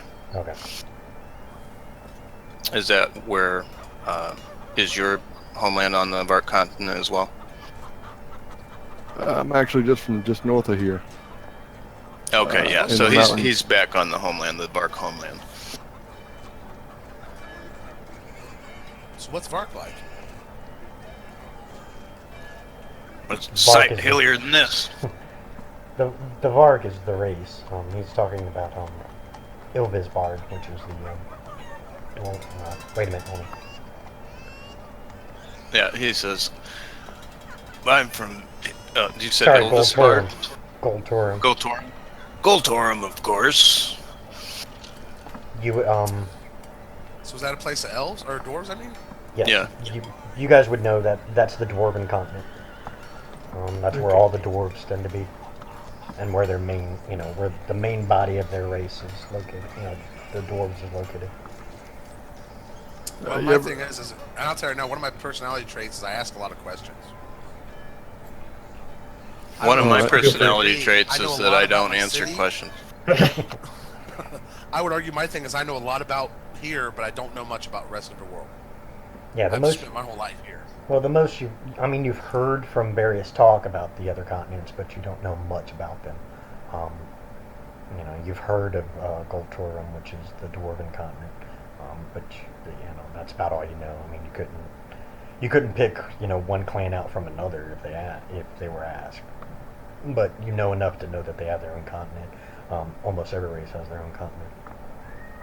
I'm gonna ask my dwarven friend here. You ever run into any of the Cargrim clan over there in our motherland? I can't say that I have. But, Sharon, it's a pleasure to meet you. Pleasure to meet you too. I have to say, the Southern Dwarf is pretty good. I know. I know, that's isn't it? I mean, I'm from Georgia, Oh, sweet. So it just makes it easier. pretty much. Am I with them right now? Are we still in like the same spot? Yeah, you guys are all kind of. I mean, you guys I'm all. assuming we're out on kind of the street. Yeah, Yeah. you guys are. You guys all got back together once. Rezik got his stuff back, and so I mean, you guys are back together. I don't I'm know just how poking long on I the can pipe. keep up the gruff dwarf voice. I might have to change it up a little bit. I'm gonna try and do a voice. It'll be fucking terrible, and I usually don't, but we'll see. Like I said, See I'm how not it good at goes. voices either, so you'll just have to assume occasionally that if I say it has an accent, that's what it is. Fair enough. So our plan is here. We're gonna saddle up into the recruiting center and get ourselves a job there as a blood guard. See if we can't find out something from the inside, and then they say that there's some kind of resistance that'll meet you. You don't meet them, so we're gonna see if we can't run into them as well. But before we do that, we might want to get anything settled. If there's anything y'all want to buy or see beforehand, now'd be the time to do it. Well, I think I'm pretty good. I'd like to go into, I suppose, a blacksmith shop and see if they have some caltrops and ball bearings. Okay. Okay. I'll take some caltrops too, actually. I'd like to find like a music store. Is that a thing? I'd like to It buy would an be instrument. it would just be like a general store would be where they have it. Sure, I'll go there and I'll try and find an ocarina. Ocarina? Ocarina? Whatever. Yeah, I and know I'll what try you and mean. purchase one of those. Okay. Y'all gonna make me pull out the book. Sorry, buddy.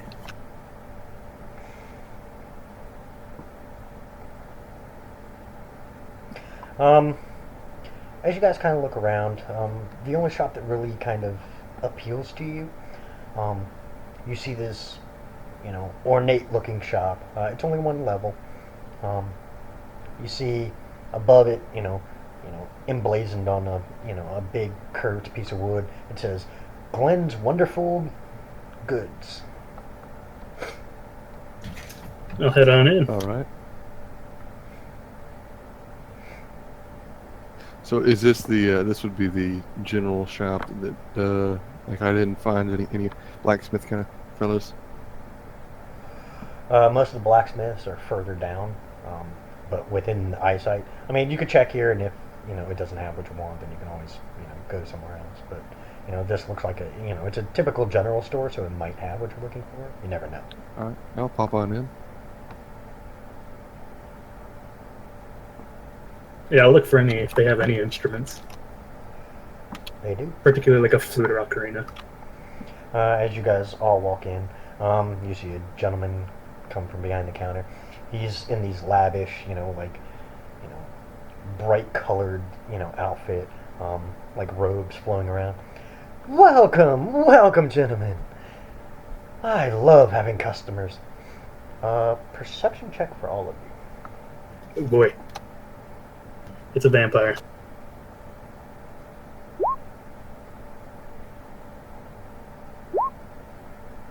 Hey. Ooh.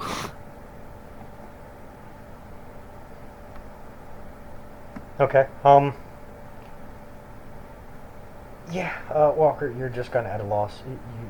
It looks like a normal shop to you. Seems like a nice guy to me. Yeah, he seems like a nice guy. The rest of you, as you kind of look around the shop, it dawns on you. This shop looks pretty big, but it didn't look this big. Oh boy. Like, it seems to stretch on both sides and further back for quite a while. You can see all kinds of stuff here. They have figurines, armor, shields. He holds just about everything you could think of. This is your one-stop shop kind of place. Quite the shop Right. you have here, my friend. Oh, I take you. Say, you don't have any ball bearings or caltrips, would you? He kind of looks at you and narrows his eyes a little bit. Of course, right this way. And he walks with a flourish over to a section. And he, kind of waves his hand at a glass case. And in the glass case, you see various little daggers and stuff like that. And on the side, you see little caltrops, little ball bearings, all kinds of miscellaneous. How much would it be for a bag of each? I hate you so much right now. Give me a second.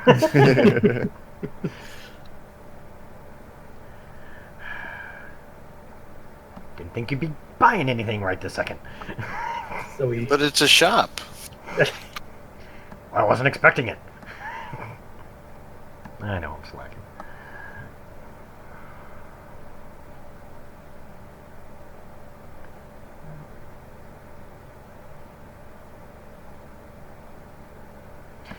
We'll just say, just to make it easy, he'll say a gold for a bag.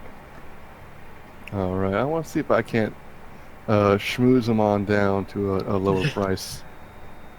No, buddy, we're gonna head in a little bit of trouble here, and believe it or not, me and my paladin friend here actually. I step up the side. Yep, we helped this little old lady. I don't know if you might have known her. She must have been pretty common in the marketplace, but someone was trying to put something over on her, and we stepped in and helped her out. How about a little bit of discount for a good Samaritan? I'll assist if there's a roll going on. Okay, roll with advantage. Nice. Holy. He looks All at you. right. He kind of nods. Ah, so you helped old lady Wilma out, huh? That's right. It just didn't seem right to let it happen. Can't just stand by. Tell you what, I'll make a deal with you guys. Since you look like you're a group of adventurers out looking for fun things, I'll make a deal with you. I want to try and open up some more shops. I need people to spread my word of my goods. You go around and spread my word, the word of my shop and the goods I carry, and you get a discount every time you come here.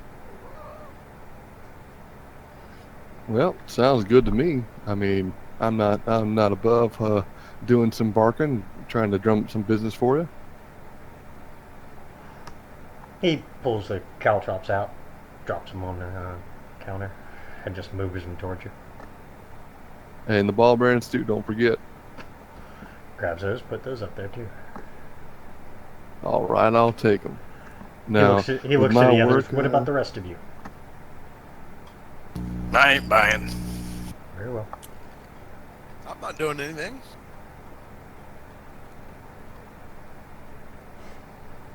What exactly do you want us to do? Are you guys interested in buying anything, or is just this gentleman here going to do all the purchasing? I'd like some caltrops too, actually. He grabs another bag, throws it on the counter.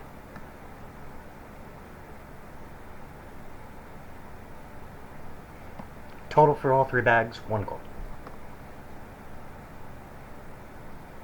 And that's at a discounted rate. All right, I'll put up my portion. Same here. Okay. Pleasure doing business with you guys. Please come back if you ever need any more supply. I try and carry what I can. All right. Pleasure doing business with you. And Remember, I'll head on spread my outside. word. Will do, friend. Back. I got a call from work. My bad. All good.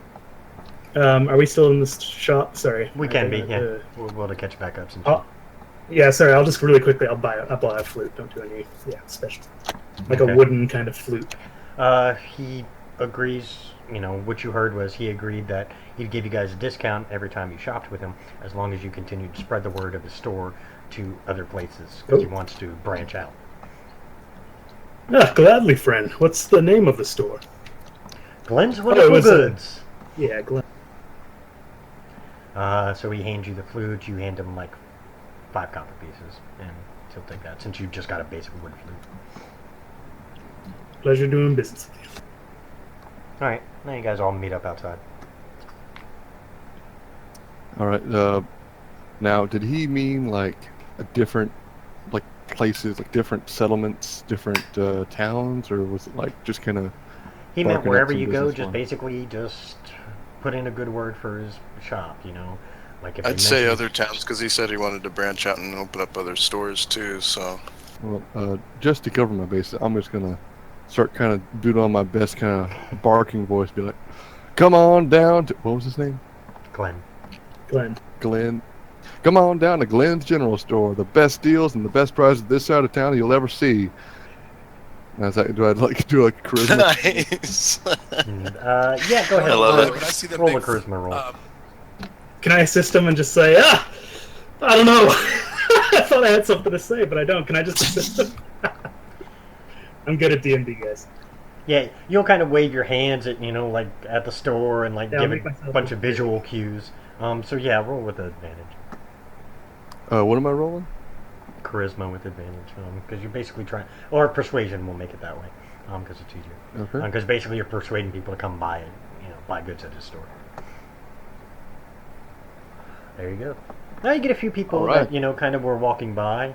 They kind of walk into the store, and you hear Glenn's loud voice, "Welcome to my store," and he goes on to his diatribe. And more people kind of filter in and out. But you think you did a good enough deed for at least for now. But yeah, All you right, probably anything have a else, good anybody? idea, like any other town or village you go to, probably spread his name. In theory, I could probably hook him up in my home city, too, since I'll have connections there. All right. Everything got what they need? I start playing on my flute, and it's just fucking terrible. I don't know how to play this thing.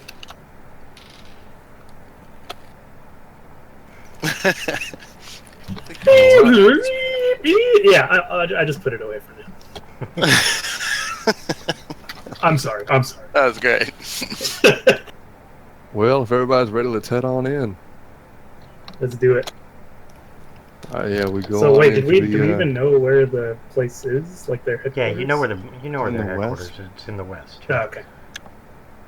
Yeah, we head on in there and try to apply. Or Okay. first we go over there and see what we see. Well, it's going to take you a little while to get there because you guys are like at the center of the city, and to get to where their barracks and stuff are, it's like near the western wall of the city. So I mean, it's I going can to take get you a us little while. anywhere twice as fast The because of being go urgent. ahead. Sorry. But I on can the move us around the city really fast. Sorry, is what I'm saying. oh yeah, Ooh. the urchin movement through cities. I remember that because I had that in one Yeah. character once. The dwarf kind of, as we're walking to do this, is kind of like, so, have you guys thought this through? Not even a little. Because, Well- you know, back in the homeland, I was part of the military. Ooh, really? I was. And, you know, the recruits, they didn't all just stay together. They'd end up spread all about. Yeah, that's true. And you never knew where you went, and you had a contract. And it could be for 4 years. And you Well, can we- end up in a hell of a place. So, This is true. what are we doing here? Yeah, we were kind of drunk when we came up. We were kind of drunk when we came up with this plan. I'll admit. Well, think about this. Well, this is more of a militia, if anything. This is more of a local kind of deal. I'd figure, they wouldn't be sending us, hither, thither, and yon just to, train us a little bit. Well, you might be right about that. I There's- just don't know. If there's another way we can get the information we seek, we're open to suggestions. This is, as I said, this was just one idea we came up with while we were quite wasted. I'm just asking what's going on. And, There- well, back in the homeland, we're not much for sidling, or whatever word you used. But if this is what I gotta do to get action, this is what I'll do. Do I know anything about, like, how the recruits are trained at all? Would I know, like, with my history knowledge, would I be able to see, like, do I know if the Crimson Guard gets sent outside of the capital? You Or know, even just anything about their recruitment process at Yeah, all. like, yeah. Do they have a pamphlet, an info pamphlet at the recruitment office we could read? Do you have a booth? ironically, they actually do have a little recruitment office where they pick people up. It's more towards the center of the city, more towards the center city near the marketplace. They have a little kiosk where basically you go up and they just tell you what a wonderful life it is living in the Crimson Guard, and yada yada yada. Get to travel to all the places around Penryn. Oh. You get to meet all kinds of new people. Yak yak. Typical recruitment spiel.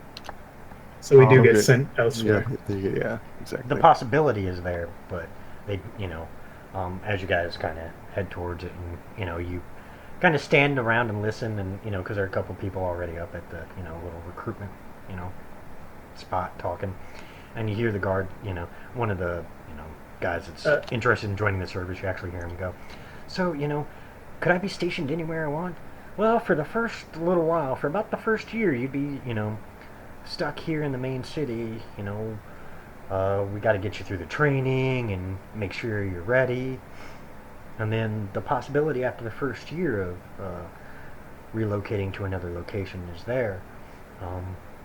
It all depends on the requirements we need. I should have done this earlier. With my history knowledge, do I know, like, did something happen to the Crimson Guard? Did they have a change of leadership? Did something happen within their ranks or within their, recent history that would change their attitude or outlook towards common folk and stuff like that? Roll a history check. Sure.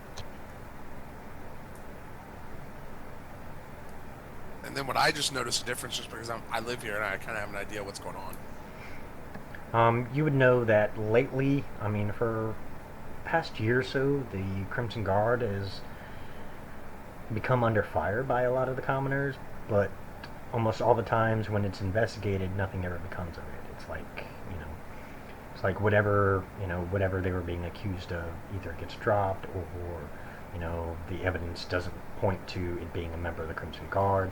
It's always something, but it's one of those, there's far too much of it. Far too much People of it that has been, dying, things like that. there's been no Was death that linked to me? the Crimson Guard yet. This is actually for both of you. There's no deaths Okay. right now linked to the Crimson Guard. A lot of harassment and stuff like that, but it's usually played off as, the person who's doing the complaining is, only complaining because, one thing or another. There's always an excuse why it's not the Crimson Guard's fault. And it seems like whoever's in charge, whoever's in charge of the Crimson Guard seems to agree with that standpoint, because they haven't, nothing is being done about it. The same people who were accused of various things are still, patrolling the city and still in charge. I see. Okay, I'd like to go up to the recruitment area, and I want to put on the most dumb and eager kind of act I can. Wow! I'll walk up with them You as well. you really think I can go anywhere and fight for good causes and they'll also give me food for free? Well, yeah, you'll get your food, your clothing, your equipment, all for free, as long as you do your service, like I was telling that gentleman. After your first year of being within the city and training, at our barracks, you will be given the choice to, go out to other cities. If we need people there at the time, then you will be given that option.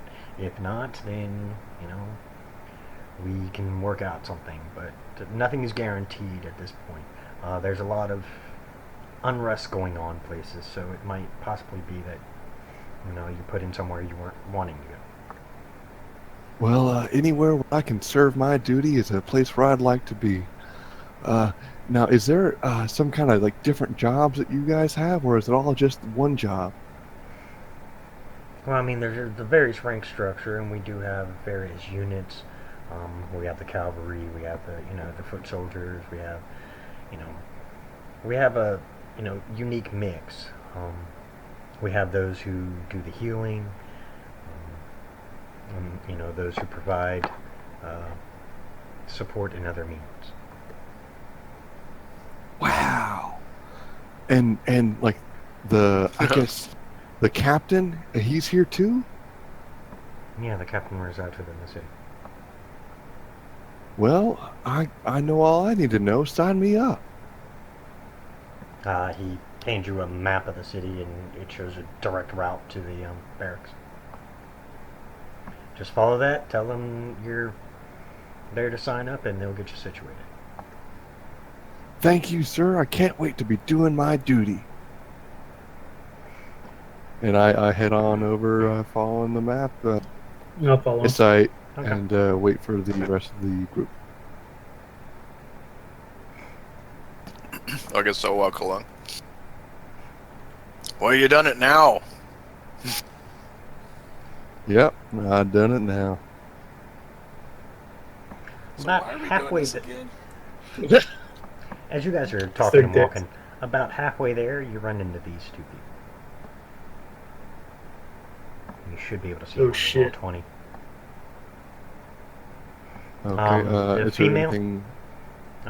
Perception check for everybody. These have not been going my way. That one wasn't very good for me. Eh. I am perceptive right now. You're the perceptivest dude I've ever seen, honestly, in these games. Jesus. Yeah, the worst part is I usually have like one bonus or none, and I still can't hear you talking and not think of Bard.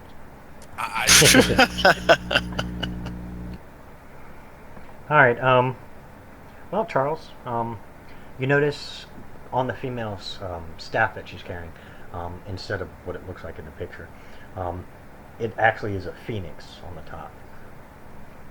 The gentleman, you don't see any markings to indicate kind of deity or anything. But from what you gather, the female is at least a cleric of some kind.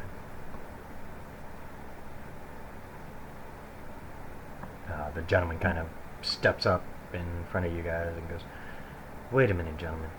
What if we were to offer you a better deal?" And what might that be?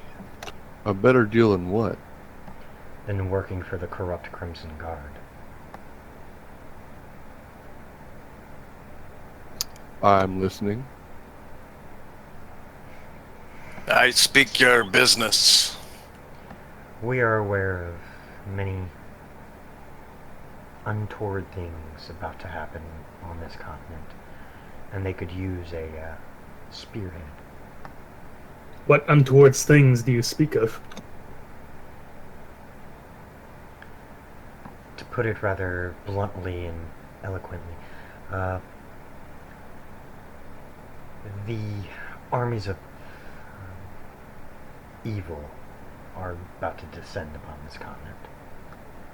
That doesn't sound good.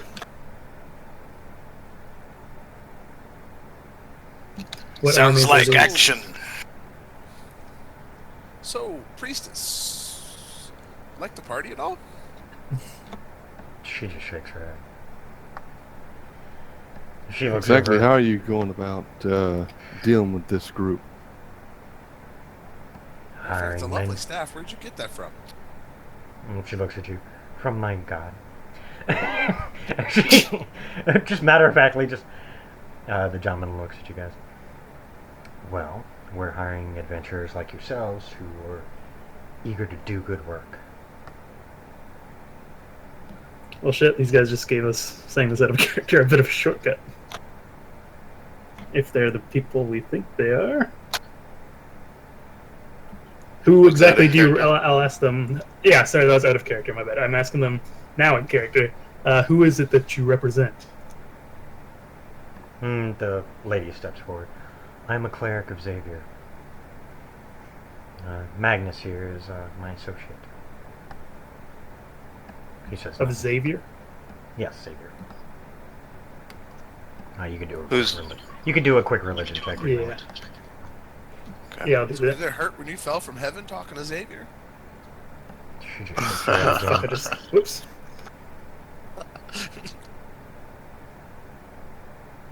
Well, how do you plan to take our friends out? Through cunning, Whoops. through guile. Jesus. You know Not enough great. to know that Xavier's a good deity. He specifically is the god of Phoenix, valor, rebirth, reincarnation, justice, retribution, law, order, and customs. Yeah, Tyson, same thing. I, he is definitely Xavier, a very good god. A good god. I.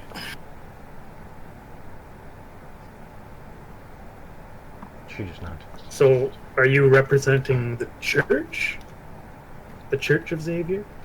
We're representing a faction of individuals who wish to once again bring back peace to this world. Should we And- maybe go somewhere a bit less open and speak of this? They motion you back, in a sense, the way you came. I still kind of have my hand on my glaive just in case this is some kind of ruse. So, Magnus, It's a where'd you get ruse. those robes, man? I bought them. Remember where? I wouldn't mind having something like that. I doubt you're of the qualifications to wear the type of robes Ooh. I wear. I could probably forge those qualifications. He just shakes his head. He kind of looks to the female, who you haven't got her name yet. But looks to the female, just kind of shakes his head. She just kind of smiles and just keeps walking. So are we in like an alleyway? Or? No, you guys are walking down the main, just one of the roads. The way she's heading back towards the market square. And then as you guys get to the market square, she starts to veer off north, almost basically back where you guys were going, came from. And this is like the noble kind of district, or the Richard district. Yeah, you're working towards that area. You're at the marketplace right now, and I mean it's Yeah. a big area. So I mean, but yeah, that's the direction she's heading, is back towards the, the noble side. Okay. You guys can ask them questions if you want. They're just walking with you. It's going to take just to walk this distance. It's going to take a little bit to get there. How I big is your believe you organization? said something about hiring. Yeah, that. Maybe you could Elaborate on the higher end bit. It's simple. Magnus speaks up. It's simple. We give you money. You go out and do the missions we ask you to do. You come back. We give you more money for completing the mission. Well, sounds like a right career. What kind of missions are you talking about?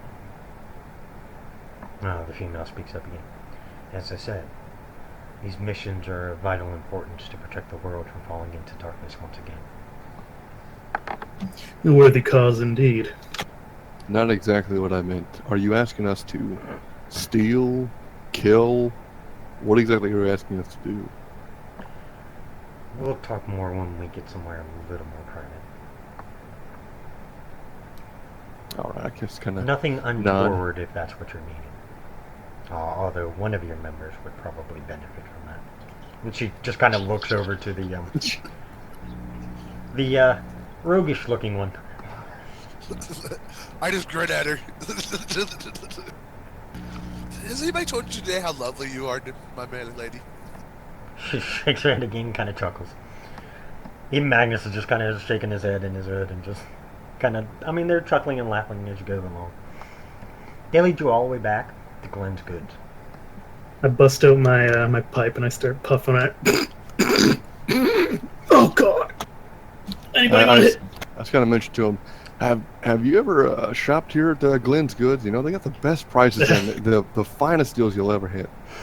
The female actually starts busting out laughing. So we got someone with that. Okay, that's awesome. Don't How worry. do you mean? You know Glenn? Yes, we're good friends.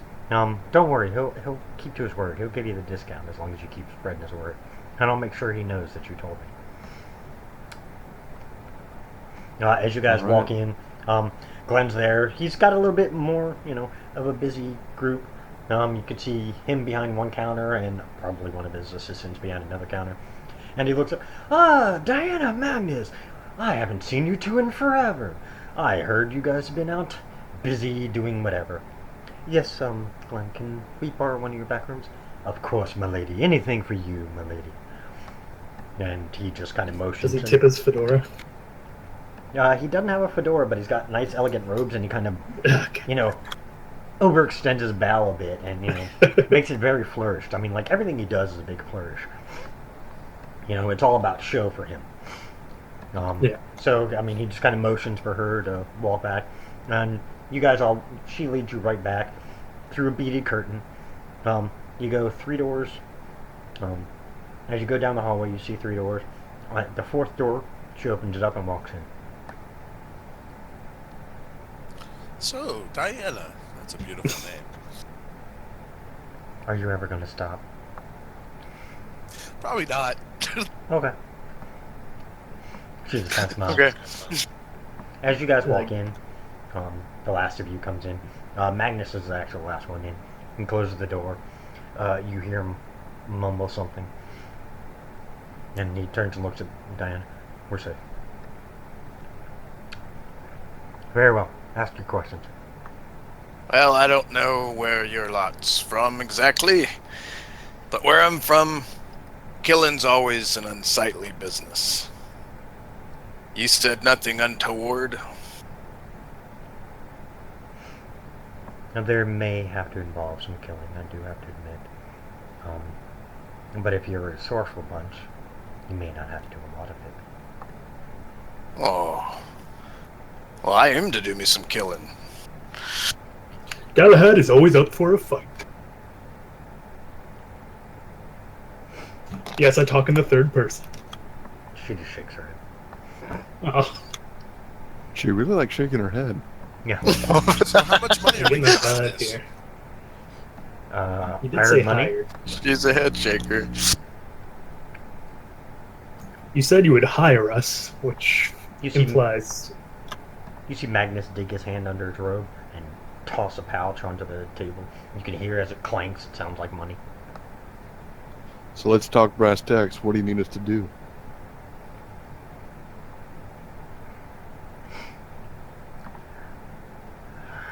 The denizens of the darkness have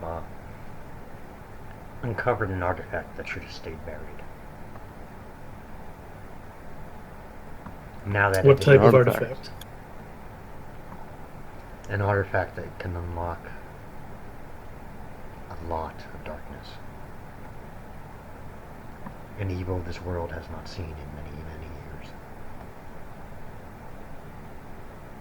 What evil do you speak of? She looks kind of curiously. It unlocks one of the many chains that bind an evil god.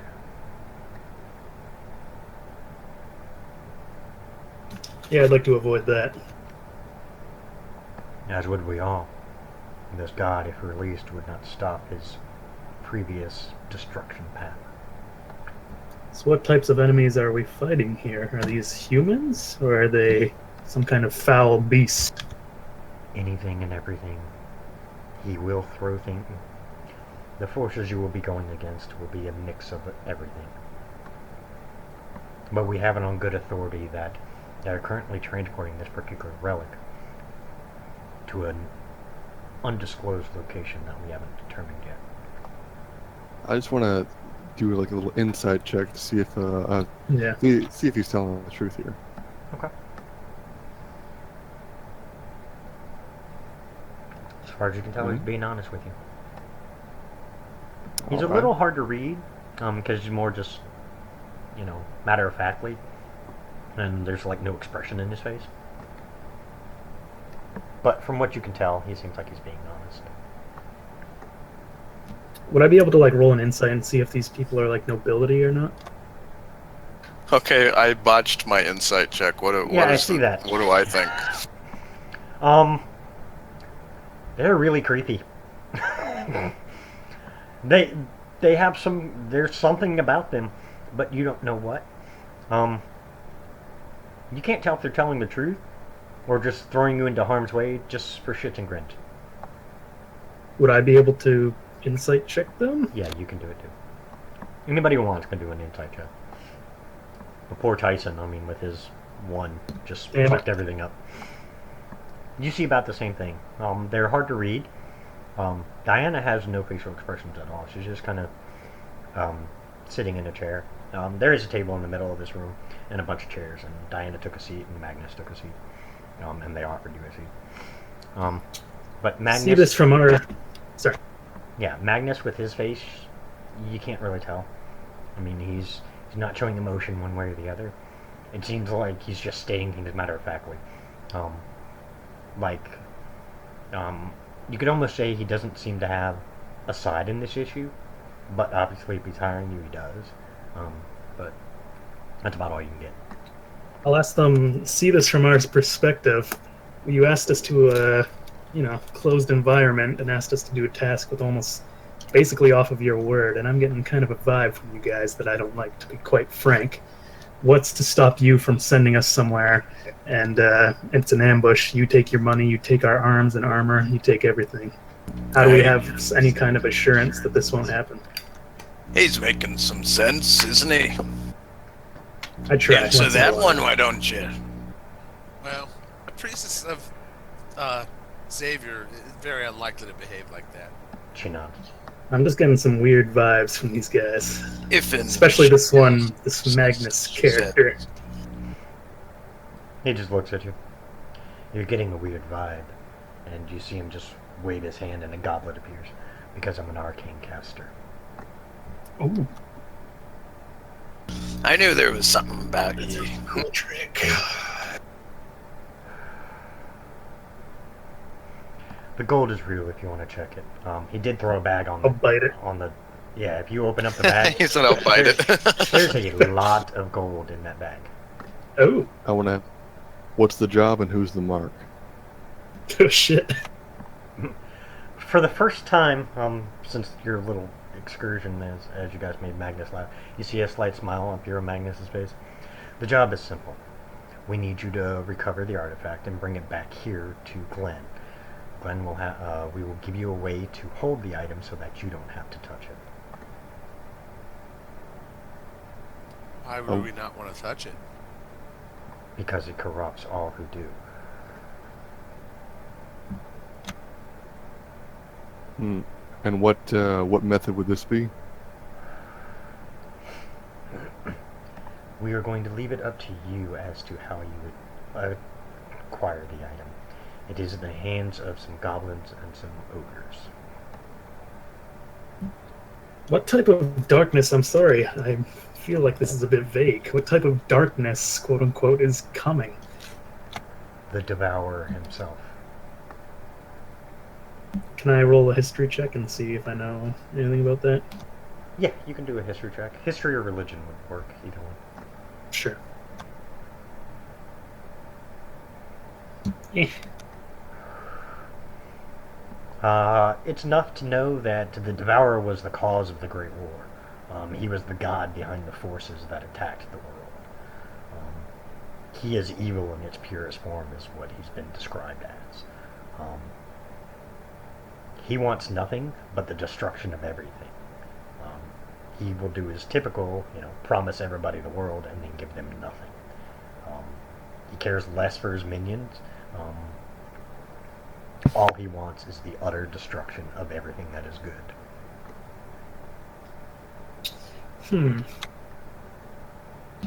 Do we know where these goblins and ogres are? Magnus reaches again back into underneath his robes. He pulls out a scroll case, sets it down. It's a map of their current location. I'll just As look far as down we at could it, take in determine every from when it detail was I can. created. If you open it up, it's a map of Penryn, and you can see in the northern area, right up. Here, actually, I'll show you.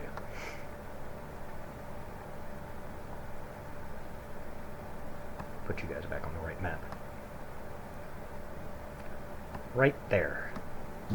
Okay.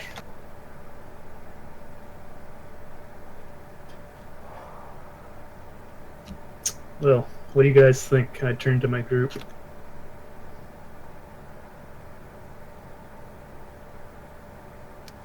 Well, I'd say if there's some rights that need to be wronged, and if it is really as bad as these people say it is, well, I think we ought to take on the job. I do think it's a worthy cause.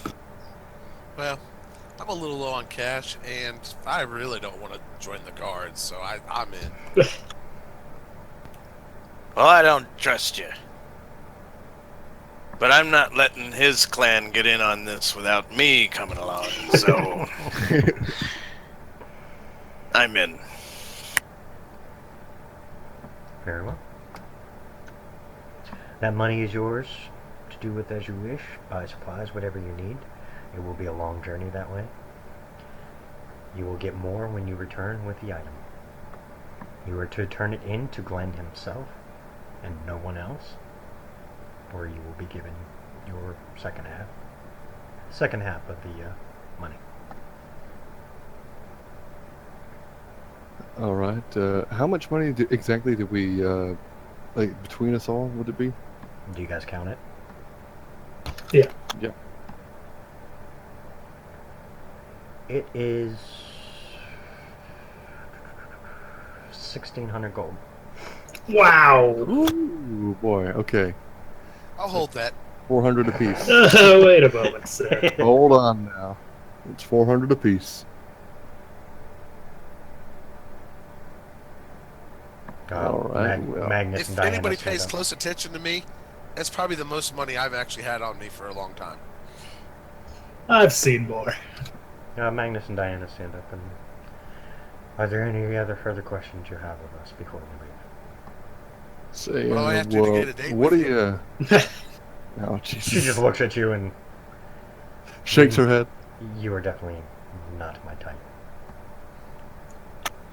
Say, this job, with what you know about it and what we need to do, what items here in the store might help us? She smiles actually approvingly of asking that particular question. You could see she was waiting. There are a few items here that could assist you. Well, Whether or take us not to you 'em. can- Whether or not you can wield them properly is a different story. Let's see if we're up to the challenge. Her and Magnus walk you guys out. You're back into the main area. You see her walk over, whisper something to Glenn.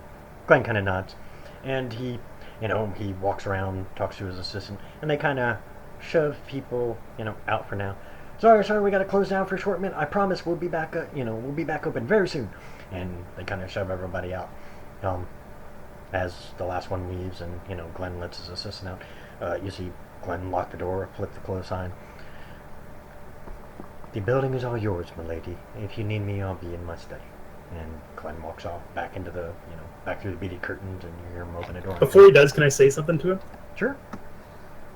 I forgot to mention earlier, I have familial connections in Solva. You mentioned that you might be, I think he mentioned anyway, that he is, you're thinking of expanding. I might be able to help you with that. He stops as you say that, looks at you. We will discuss more later. But first, as Lady Diana has said, this takes priority, so I'll allow you guys to do that. Of course. We can talk later. And he walks off. Of course. Diana just kind of waves, in general, at the entire store. Take your pick. What are we seeing? Anything? I take a look around. You see, you name it, it's in here. You see I have a armors, real quick question. weapons, musical instruments, you see little figurines, you see, you name, basically anything you can find in the player's handbook is in here. Do we, start with rations at all? I would assume. Like food rations? If you guys have been in the city for a little bit, I would assume you don't have to worry about the rations right now, but you can So get it's some. not, okay. Just making sure. Yeah, you guys have been in the city, so you haven't really needed it. If you guys were out wandering, I would have said, yeah, you had rations. But since you've been in the city, there's plenty of places to eat. Okay, I guess I'll stock up on some rations then for the wilderness. Good idea. See, would you have What kind anything? of figurines does it have? Where you're going is about 1,200 miles away. Okay.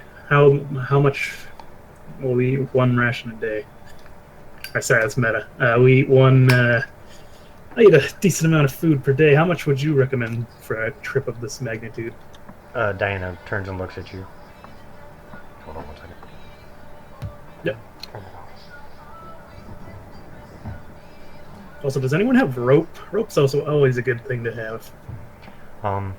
Diana looks at you and goes, well, you want a little bit to at least get to Solva. And then you can restock at Solva. But you're going to want a lot more after that, because it's a long journey. Unless you guys know how to hunt.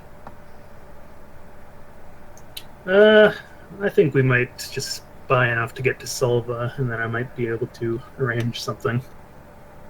It is your call, but you should at least buy enough to get yourself to Solva. So Sure, then I'll... just start piling everything you need over here on the counter. And Sure, I just start going beef jerky and... We'll take care of it. Alrighty. I just stock up on rations. You see Magnus just kind of look at her, but he begrudgingly nods, and he just walks over to the counter, and you can see him start to take a mental inventory of how much you guys are getting. There are figurines of all kinds. It really, they're, little statuettes of things and, just little knickknacks. You can't tell, if anything is magical or not. But everything looks exquisite, ornate. There's some standard stuff, like, mixed in with everything, but there are a few things that kind of stand out as being a little more high class and probably cost more money. Are there any, glaives anywhere? Yeah, back on the wall where all the armor and the weapons are. Any looking magically, would I know? Do an Arcana check. Or could I just ask this Glenn if Glenn or what's his name? Glenn's wandered off into the back. Diana and Magnus are the only two there, and they don't seem to be forthright with a lot of information. It's almost as if they want you to pick out what Yeah. Huh. Interesting. Yeah, can I roll that Arcana check and just see if Yeah, go anything's ahead. magical?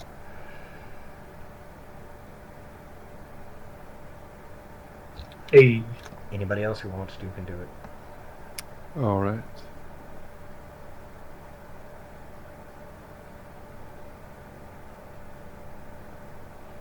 get some more arrows, Okay. and then like a couple water pouches, and some food, and I'm gonna ask our friends here, like, if y'all see anything that could help with some illusions or anything that can help us distract somebody, let me know. Sure. Magnus stops, thinks for a second. He looks around at the store. And then he walks over to something, grabs a pouch, walks over, sets it on the counter. Now, what's this? Flash powder. For a quick getaway?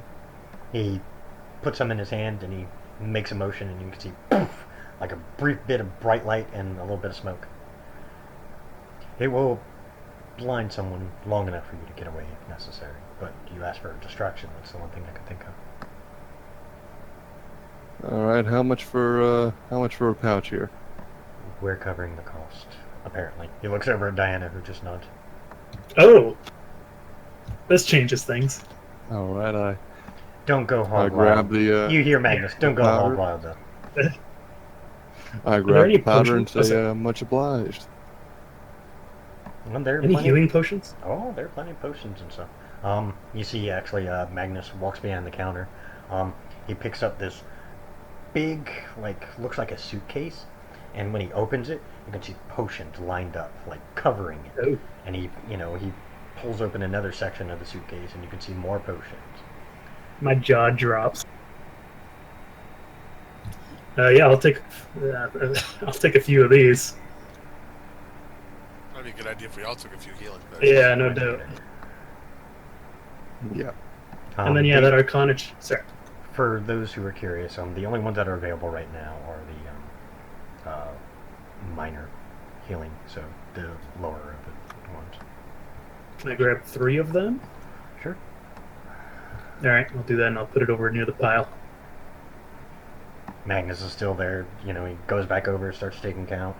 He pulls out an abacus and starts counting it all. You can see him making a little note on a piece of parchment. And that Arcana check, did I happen to see any magical glaives? The whole fucking place is glowing.